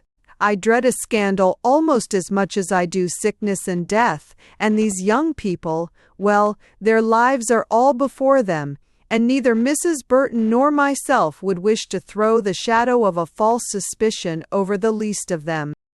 I assured her that I sympathized with her scruples, and would do my best to recover the ruby without inflicting undue annoyance upon the innocent. Then I inquired whether it was known that a detective had been called in. She seemed to think it was suspected by some, if not by all, at which my way seemed a trifle complicated. We were about to proceed, when another thought struck me. "Madam, you have not said whether the carriage itself was searched." I forgot. Yes, the carriage was thoroughly overhauled, and before the coachman left the box. Who did this overhauling? My son. He would not trust any other hand than his own in a business of this kind. One more question, madam. Was anyone seen to approach Mr. Dean on the carriage drive prior to his assertion that the jewel was lost? No, and there were no tracks in the snow of any such person. My son looked. And I would look, or so I decided within myself, but I said nothing, and in silence we proceeded toward the drawing room. I had left my overcoat behind me, and always being well dressed, I did not present so bad an appearance. Still, I was not in party attire, and naturally could not pass for a guest if I had wanted to, which I did not. I felt that I must rely on insight in this case, and on a certain power I had always possessed of reading faces. That the case called for just this species of intuition, I was positive. Mrs. Burton's ruby was within 100 yards of us at this very moment, probably within 100 feet, but to lay hands on it, and without scandal, well, that was a problem calculated to rouse the interest of even an old police officer like myself. A strain of music, desultory, however, and spiritless, like everything else about the place that night, greeted us as Mrs. Ashley opened the door, leading directly into the large front hall. Immediately a scene meant to be festive, but which was, in fact, desolate, burst upon us. The lights, the flowers, and the brilliant appearance of such ladies as flitted into sight from the almost empty parlors were all suggestive of the cheer suitable to a great occasion. But in spite of this, the effect was altogether melancholy, for the hundreds who should have graced this scene, and for whom this illumination had been made, and these festoons hung, had been turned away from the gates, and the few who felt they must remain, because their hostess showed no disposition to let them go, wore any but holiday faces, for all their forced smiles and pitiful attempts at nonchalance and gaiety. I scrutinized these faces carefully. I detected nothing in them but annoyance at a situation which certainly was anything but pleasant. Turning to Mrs. Ashley, I requested her to be kind enough to point out her son, adding that I should be glad to have a moment's conversation with him, also with Mr. Dean. "Mr. Dean is in one of those small rooms over there. He is quite upset. Not even Mrs. Burton can comfort him. My son, oh, there is Harrison." A tall, fine-looking young man was crossing the hall. Mrs. Ashley called him to her, and in another moment we were standing together in one of the empty parlors. I gave him my name and told him my business. Then I said, "Your mother has allotted me an hour in which to find the valuable jewel which has just been lost on these premises." Here I smiled. She evidently has great confidence in my ability. I must see that I do not disappoint her. All this time I was examining his face. It was a handsome one, as I have said, but it had also a very candid expression. The eyes looked straight into mine, and, while showing anxiety, betrayed no deeper emotion than the occasion naturally called for. "Have you any suggestions to offer? I understand that you were on the ground almost as soon as Mr. Dean discovered his loss." His eyes changed a trifle, but did not swerve. Of course he had been informed by his mother of the suspicious action of the young lady who had been a member of that gentleman's party, and shrank, as anyone in his position would, from the responsibilities entailed by this knowledge. "No," said he, "we have done all we can. The next move must come from you." "There is one that will settle the matter in a moment," I assured him, still with my eyes fixed scrutinizingly on his face. "A universal search, not of places, but of persons. But it is a harsh measure. A most disagreeable one," he emphasized, flushing. "Such an indignity offered to guests would never be forgotten or forgiven." "True, but if they offered to submit to this themselves?" "They? How? If you, the son of the house, their host we may say, should call them together and, for your own satisfaction, empty out your pockets in the sight of everyone, don't you think that all the men, and possibly all the women too," I let my voice fall suggestively, "would be glad to follow suit? It could be done in apparent joke." He shook his head with a straightforward air, which raised him high in my estimation. "That would call for little but effrontery on my part," said he, "but think what it would demand from these boys, who came here for the sole purpose of enjoying themselves. I will not so much as mention the ladies. Yet one of the latter. "I know," he quietly acknowledged, growing restless for the first time. I withdrew my eyes from his face. I had learned what I wished. Personally, he did not shrink from search, therefore the jewel was not in his pockets. This left but two persons for suspicion to halt between. But I disclosed nothing of my thoughts. I merely asked pardon for a suggestion that, while pardonable in a man accustomed to handle crime with ungloved hands, could not fail to prove offensive to a gentleman like himself. "We must move by means less open," I concluded.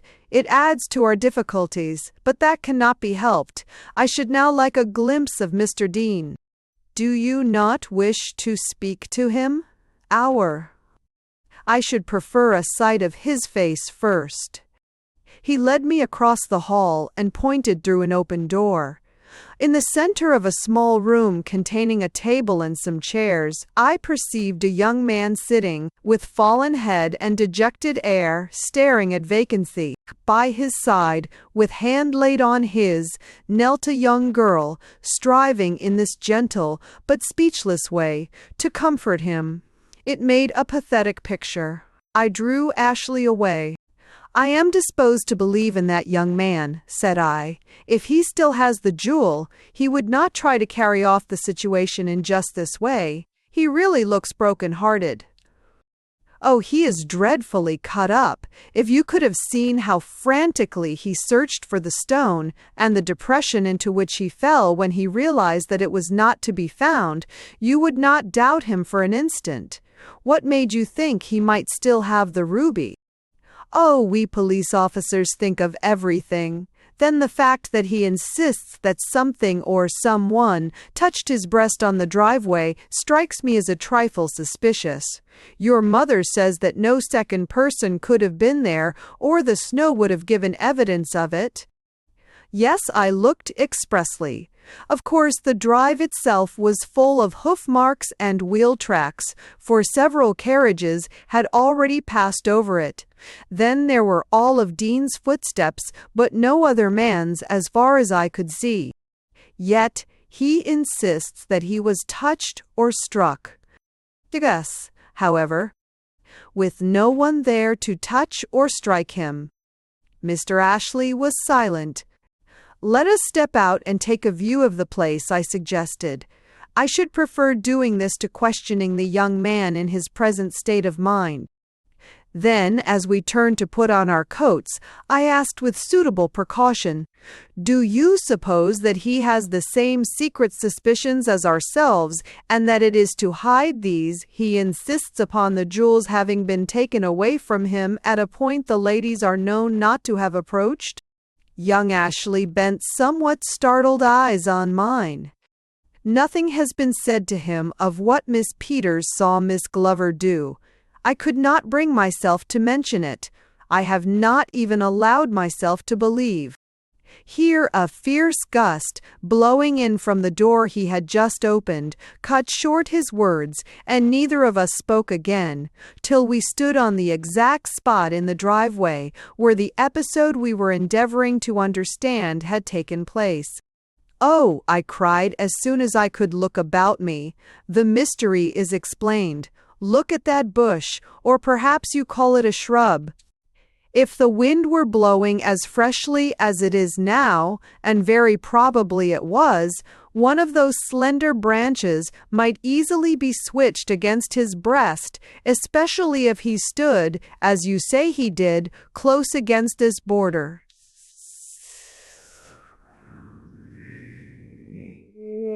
Well, I'm a fool. Only the other day I told the gardener that these branches would need trimming in the spring, and yet I never so much as thought of them when Mr. Dean spoke of something striking his breast. As we turned back, I made this remark. With this explanation of the one doubtful point in his otherwise plausible account, we can credit his story as being in the main true, which, I calmly added, places him above suspicion and narrows our inquiry down to one. We had moved quickly and were now at the threshold of the door by which we had come out.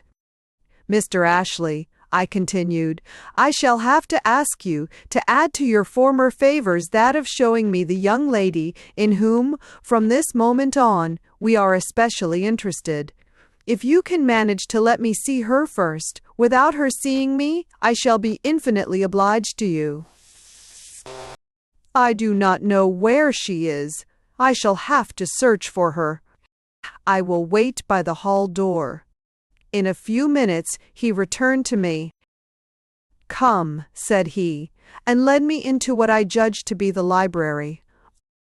With a gesture toward one of the windows, he backed quickly out, leaving me to face the situation alone. I was rather glad of this. Glancing in the direction he had indicated, and perceiving the figure of a young lady standing with her back to me on the farther side of a flowing lace curtain, I took a few steps toward her, hoping that the movement would cause her to turn. But it entirely failed to produce this effect, nor did she give any sign that she noted the intrusion. This prevented me from catching the glimpse of her face which I so desired, and obliged me to confine myself to a study of her dress and attitude. The former was very elegant, more elegant than the appearance of her two friends had led me to expect. Though I am far from being an authority on feminine toilets, I yet had experience enough to know that those sweeping folds of spotless satin, with their festoons of lace and loops of shiny trimming, which it would be folly for me to attempt to describe, represented not only the best efforts of the dressmaker's art, but very considerable means on the part of the woman wearing such a gown.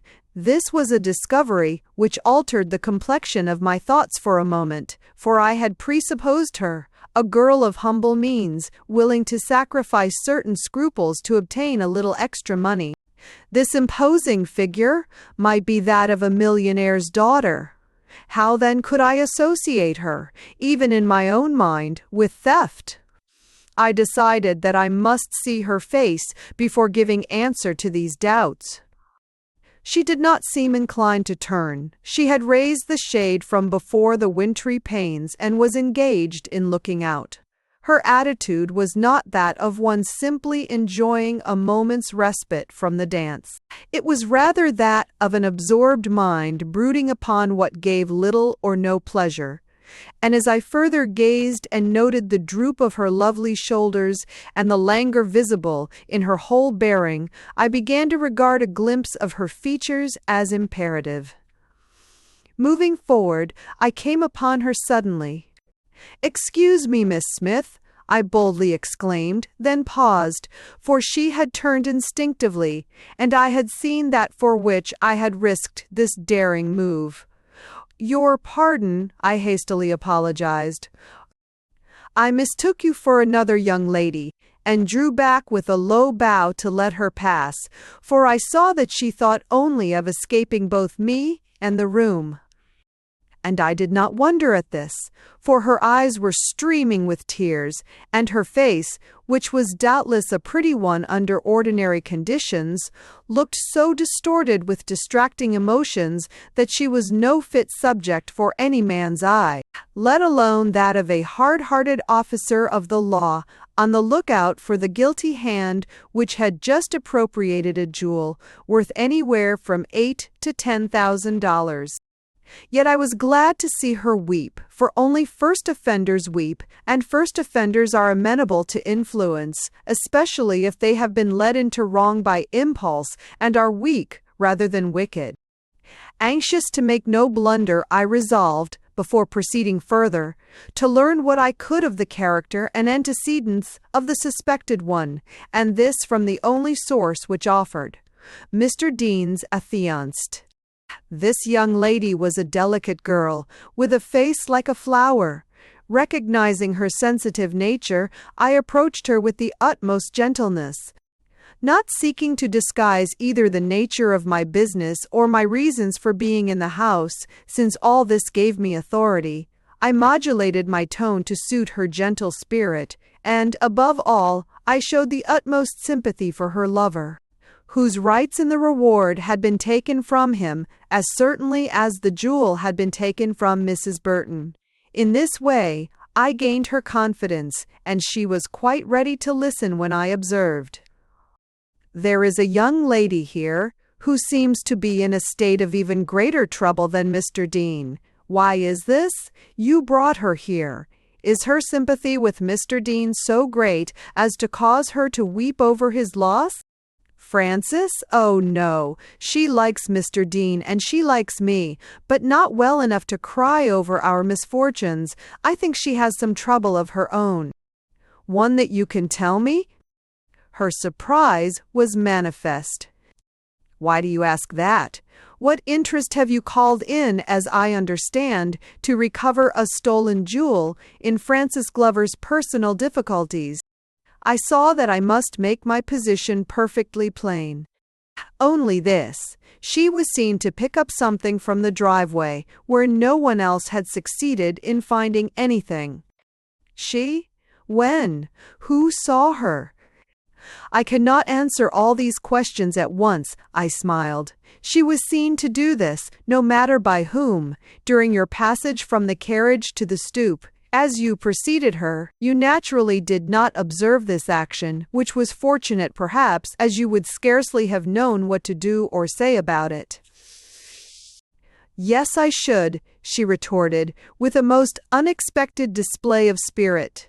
"I should have asked her what she had found, and I should have insisted upon an answer. I love my friends, but I love the man I am to marry better." Here her voice fell, and a most becoming blush suffused her cheek. "Quite right," I assented. "Now will you answer my former question? What troubles Miss Glover? Can you tell me?" "That I cannot. I only know that she has been very silent ever since she left the house. I thought her beautiful new dress would please her, but it does not seem to. She has been unhappy and preoccupied all the evening. She only roused a bit when Mr. Dean showed us the ruby and said, 'Oh, I forgot. Shait.'" "What's that? What have you forgot?" "What you said just now. I wouldn't add a word." "Pardon me," I smilingly interrupted, looking as fatherly as I could. "But you have added this word, and now you must tell me what it means. You were going to say she showed interest in the extraordinary jewel which Mr. Dean took from his pocket and in what he let fall about the expected reward. That is, she looked eagerly at the ruby, and sighed when he acknowledged that he expected it to bring him $500 before midnight. But any girl of no more means than she might do that. It would not be fair to lay too much stress on a sigh. Is not Miss Glover wealthy? She wears a very expensive dress, I observe. I know it, and I have wondered a little at it, for her father is not called very well off, but perhaps she bought it with her own money. I know she has some. She is an artist in burnt wood. I let the subject of Miss Glover's dress drop. I had heard enough to satisfy me that my first theory was correct. This young woman, beautifully dressed, and with a face from which the rounded lines of early girlhood had not yet departed, held in her possession, probably at this very moment, Mrs. Burton's magnificent jewel. But where? On her person or hidden in some of her belongings? I remembered the cloak in the closet, and thought it wise to assure myself that the jewel was not secreted in this garment, before I proceeded to extreme measures. Ashley, upon being consulted, agreed with me as to the desirability of this, and presently I had this poor girl's cloak in my hands. Did I find the ruby? No, but I found something else tucked away in an inner pocket, which struck me as bearing quite pointedly upon this case. It was the bill, crumpled, soiled, and tear-stained, of the dress whose elegance had so surprised her friends and made me, for a short time, regard her as the daughter of wealthy parents. An enormous bill, which must have struck dismay to the soul of this self-supporting girl, who probably had no idea of how a French dressmaker can foot up items. $450, and for one gown. I declare I felt indignant myself, and could quite understand why she heaved that little sigh when Mr. Dean spoke of the $500 he expected from Mrs. Burton, and later, how she came to succumb to the temptation of making the effort to secure this sum for herself when, in following the latter's footsteps up the driveway, she stumbled upon this same jewel, fallen, as it were, from his pocket into her very hands. The impulse of the moment was so strong, and the consequences so little anticipated. It is not at all probable that she foresaw he would shout aloud his loss and draw the whole household out on the porch. Of course, when he did this, the feasibility of her project was gone, and I only wished that I had been present and able to note her countenance as, crowded in with others on that windy porch, she watched the progress of the search, which every moment made it not only less impossible for her to attempt the restoration upon which the reward depended, but must have caused her to feel, if she had been as well brought up as all indications showed, that it was a dishonest act of which she had been guilty, and that, willing or not, She must look upon herself as a thief so long as she held the jewel back from Mr. Dean or its rightful owner. But how face the publicity of restoring it now, after this elaborate and painful search in which even the son of her hostess had taken part? That would be to proclaim her guilt and thus effectually ruin her in the eyes of everybody concerned. No, she would keep the compromising article a little longer, in the hope of finding some opportunity of returning it without risk to her good name. And so she allowed the search to proceed. I have entered thus elaborately into the supposed condition of this girl's mind on this critical evening that you may understand why I felt a certain sympathy for her, which forbade harsh measures. I was sure, from the glimpse I had caught of her face, that she longed to be relieved from the tension she was under, and that she would gladly rid herself of this valuable jewel if she only knew how. This opportunity I proposed to give her, and this is why, on returning the bill to its place, I assumed such an air of relief on rejoining Mrs. Ashley. She saw and drew me aside. "You have not found it," she said. "No," I returned, "but I am positive where it is." "And where is that?"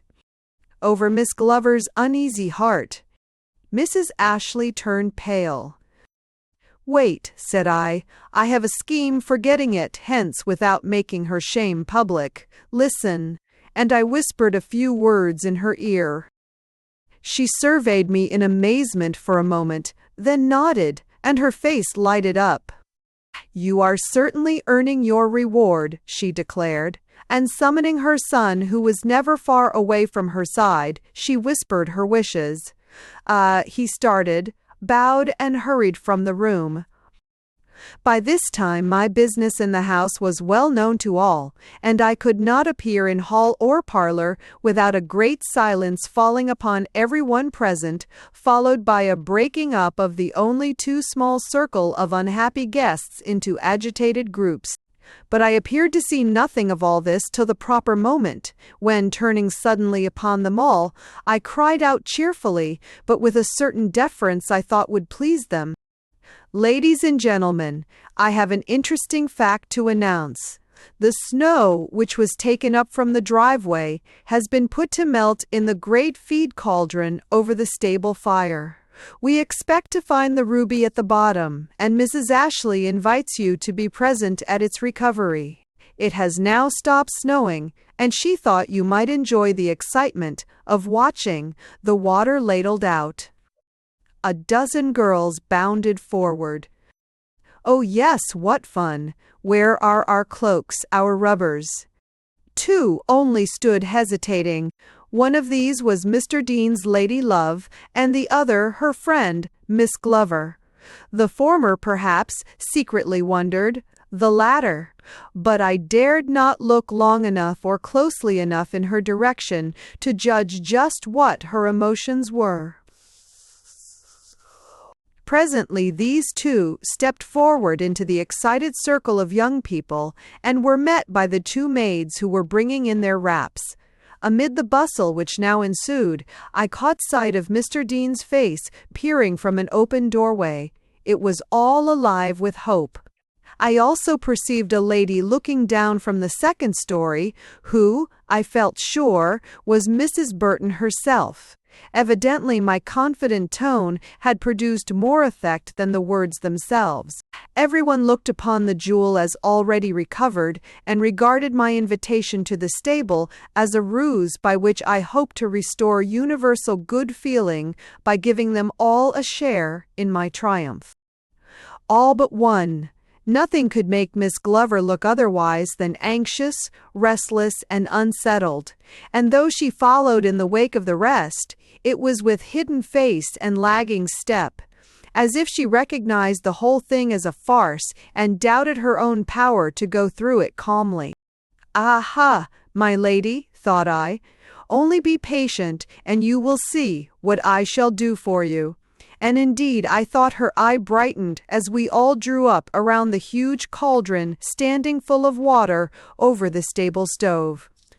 As pains had already been taken to put out the fire in this stove, the ladies were not afraid of injuring their dresses, and consequently crowded as close as their numbers would permit. Miss Glover especially stood within reach of the brim, and as soon as I noted this, I gave the signal which had been agreed upon between Mr. Hockey, Ashley, and myself.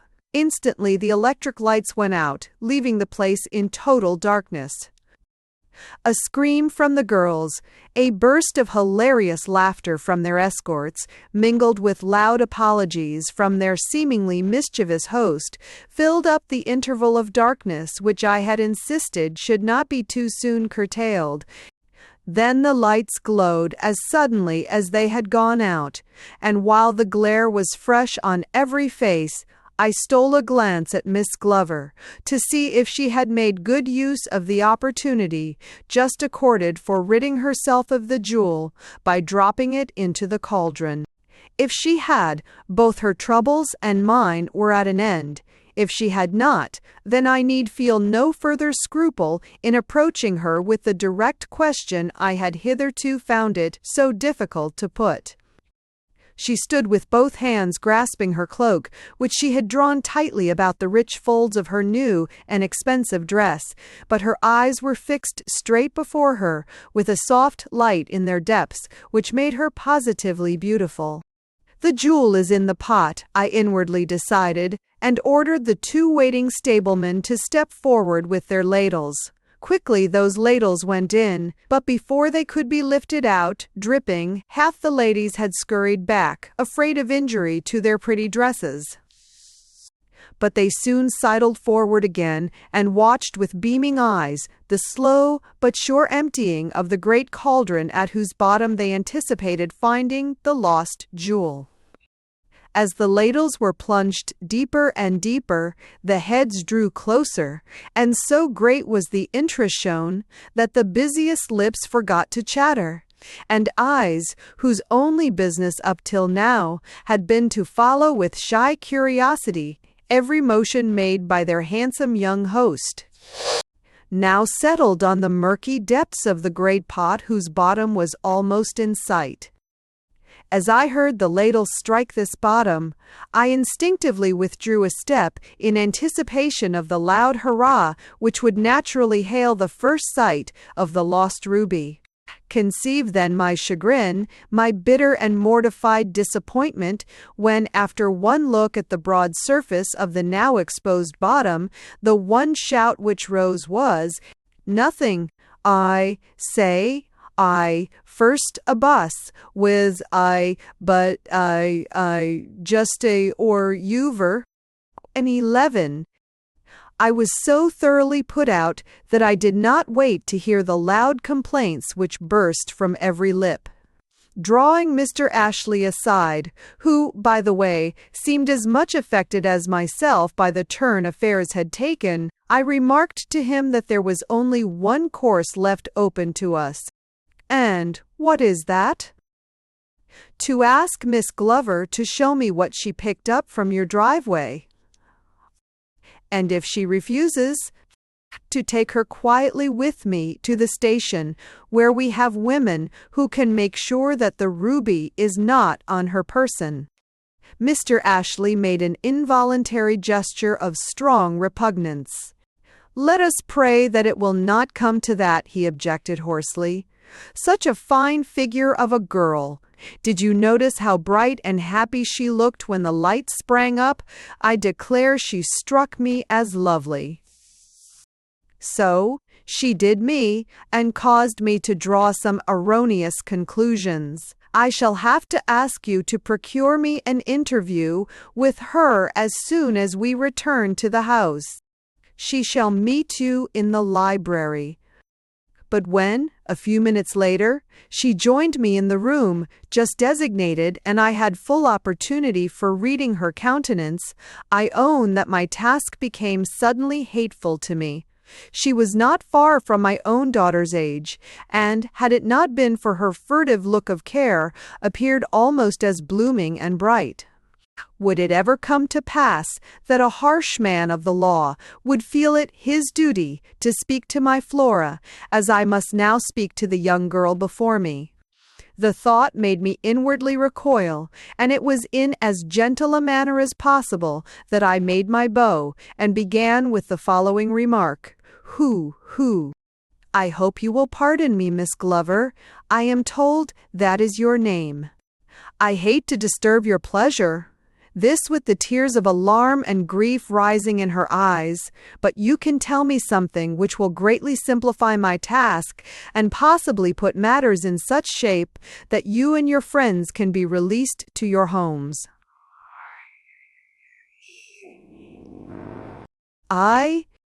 She stood before me with amazed eyes, the color rising in her cheeks. I had to force my next words, which, out of consideration for her, I made as direct as possible. "Yes, miss. What was the article you were seen to pick up from the driveway soon after leaving your carriage?" She started, then stumbled backward, tripping in her long train. "I pick up?" she murmured. Then, with a blush, whether of anger or pride I could not tell, she coldly answered, "Oh, that was something of my own, something I had just dropped. I had rather not tell you what it was." I scrutinized her closely. She met my eyes squarely, yet not with just the clear light I should, remembering Flora, have been glad to see there. "I think it would be better for you to be entirely frank," said I. "It was the only article known to have been picked up from the driveway after Mr. Dean's loss of the ruby, and though we do not presume to say that it was the ruby, yet the matter would look clearer to us all if you would frankly state what this object was." Her whole body seemed to collapse, and she looked as if about to sink. "Oh, where is Minnie? Where is Mr. Dean?" she moaned, turning and staring at the door, as if she hoped they would fly to her aid. Then, in a burst of indignation which I was fain to believe real, she turned on me with the cry, it was a bit of paper, which I had thrust into the bosom of my gown. It fell out. "Your dressmaker's bill?" I intimated. She stared, laughed hysterically for a moment, then sank upon a nearby sofa, sobbing spasmodically.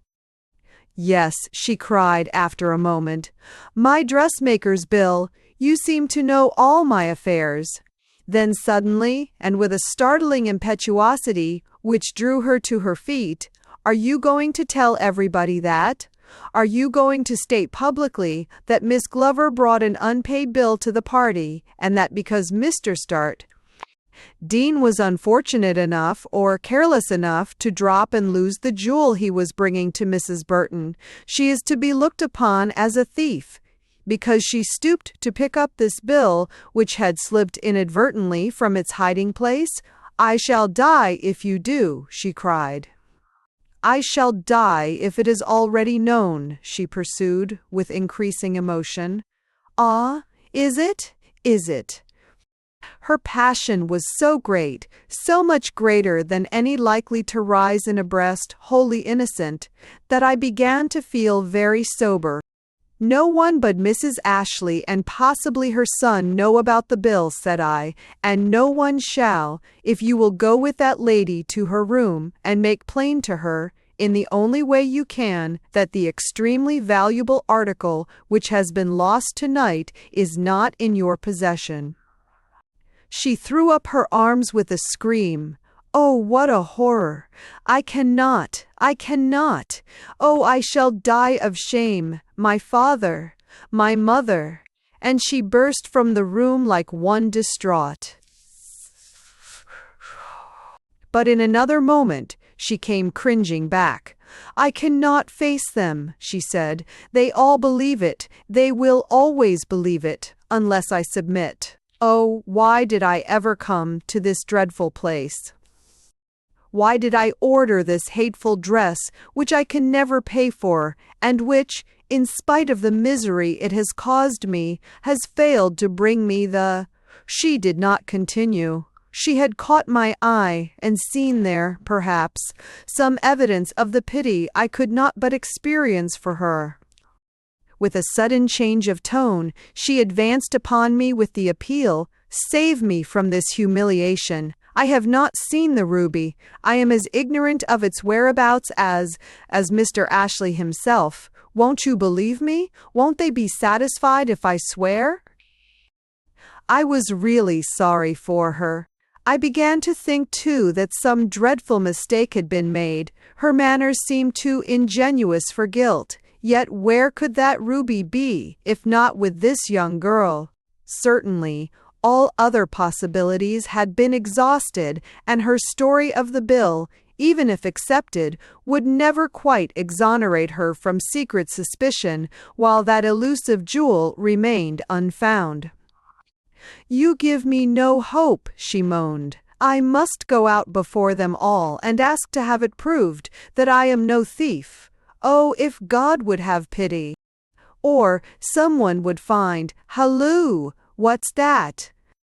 A shout had risen from the hall beyond.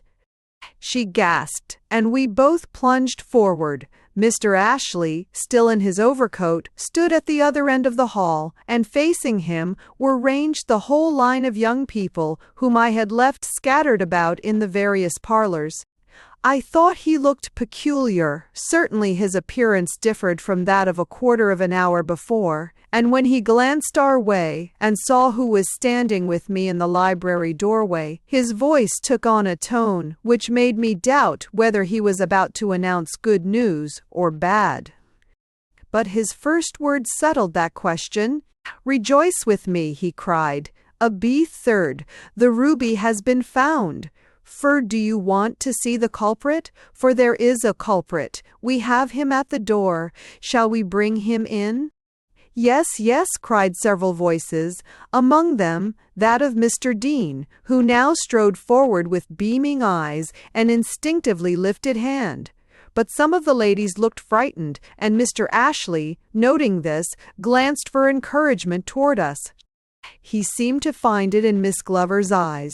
She had quivered and nearly fallen at that word "found," but had drawn herself up by this time and was awaiting his further action in a fever of relief and hope which perhaps no one but myself could fully appreciate. "A vile thief, a most unconscionable rascal," vociferated Mr. Ashley. "You must see him, mother. You must see him, ladies, else you will not realize our good fortune. Open the door there, and bring in the robber." At this command, uttered in ringing tones, the huge leaves of the great front door swung slowly forward, revealing the sturdy forms of the two stablemen, holding down by main force the towering figure of Ossa Horse. The scream of astonishment which went up from all sides, united to Mr. Ashley's shout of hilarity, caused the animal, unused no doubt, to drawing-rooms, to rear to the length of his bridle, at which Mr. Ashley laughed again and gaily cried, "Confound the fellow! Look at him, mother, look at him, ladies. Do you not see guilt written on his brow? It is he who has made us all this trouble. First, he must needs take umbrage at the two lights with which we presume to illuminate our porch. Then, envying Mrs. Burton her ruby and Mr. Burton her ruby and Mr. Vizon, Dean, his reward, seek to rob them both by grinding his hoofs all over the snow of the driveway till he came upon the jewel which Mr. Dean had dropped from his pocket, and taking it up in a ball of snow, secrete it in his left hind shoe, where it might be yet if Mr. Tackin, Spencer," here he bowed to a strange gentleman who at that moment entered, "had not come himself for his daughters, and, going first to the stable, found his horse so restless and seemingly lame. One there, boys, you may take the wretch away now and harness him. But first hold up that guilty left hind hoof for the ladies to see that he stooped to examine him, and so came upon this." Here the young gentleman brought forward his hand. In it was a nondescript little wad, well soaked and shapeless, but, once he had untied the kid, such a ray of rosy light burst from his outstretched palm that I doubt if a single woman there noted the clatter of the retiring beast or the heavy clang made by the 2 front doors as they shut upon the robber. Eyes and tongues were too busy, and Mr. Ashley, realizing, probably, that the interest of all present would remain, for a few minutes at least, with this marvelous jewel so astonishingly recovered, laid it, with many expressions of thankfulness, in Mrs. Gunn Burton's now eagerly outstretched palm, and advancing toward us, paused in front of Miss Glover and eagerly held out his hand. "Congratulate me," he prayed. "All our troubles are over. Oh, what now?" The poor young thing, in trying to smile, had turned as white as a sheet. Before either of us could interpose an arm, she had slipped to the floor in a dead faint.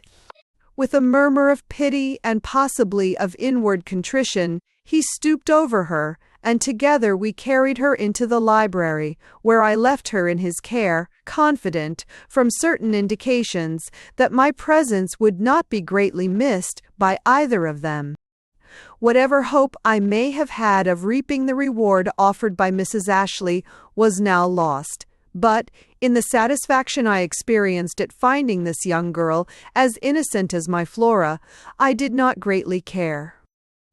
Well, it all ended even more happily than may here appear. The horse not putting in his claim to the reward, and Mr. Spencer repudiating all right to it, it was paid in full to Mr. Dean, who went home in as buoyant a state of mind as was possible to him after the great anxieties of the preceding 2 hours. Miss Glover was sent back by the Ashleys in their own carriage, and I was told that Mr. Ashley declined to close the carriage door upon her till she had promised to come again the following night. Anxious to make such amends as I personally could for my share in the mortification to which she had been subjected, I visited her in the morning, with the intention of offering a suggestion or two in regard to that little bill. But she met my first advance with a radiant smile and the glad exclamation, "Oh, I have settled all that. I have just come from Madame Dupre's." I told her that I had never imagined the dress could possibly cost more than $100, and I offered her that sum if she would take the garment back. And she did, and I shall never have to wear that dreadful satin again. I made a note of this dressmaker's name. She and I may have a bone to pick some day. But I said nothing to Miss Glover. I merely exclaimed, "And tonight? I do want to do. Oh, I have an old spotted muslin which, with a few natural flowers, will make me look festive enough. One does not need fine clothes when one is happy." The dreamy, far-off smile with which she finished the sentence was more eloquent than words, and I was not surprised when some time later I read of her engagement to Mr. Ashley. But it was not till she could sign herself with his name that she told me just what underlay the misery of that night. She had met Harrison Ashley more than once before, and, though she did not say so, had evidently conceived an admiration for him which made her especially desirous of attracting and pleasing him. Not understanding the world very well, certainly having very little knowledge of the tastes and feelings of wealthy people, she conceived that the more brilliantly she was attired, the more likely she would be to please this rich young man. So, in a moment of weakness, she decided to devote all her small savings, $100, as we know, to buying a gown such as she felt she could appear in at his house without shame. It came home, as dresses from French dressmakers are very apt to do, just in time for her to put it on for the party. The bill came with it, and when she saw the amount, it was all itemized and she could find no fault with anything but the summing up. She was so overwhelmed that she nearly fainted, but she could not give up her ball, so she dressed herself and, being urged all the time to hurry, hardly stopped to give one look at the new and splendid gown which had cost so much. The bill, the incredible, the enormous bill, was all she could think of, and the figures, which represented nearly her whole year's earnings, danced constantly before her eyes. How to pay it? But she could not pay it, nor could she ask her father to do so. She was ruined. But the ball, and Mr. Regent.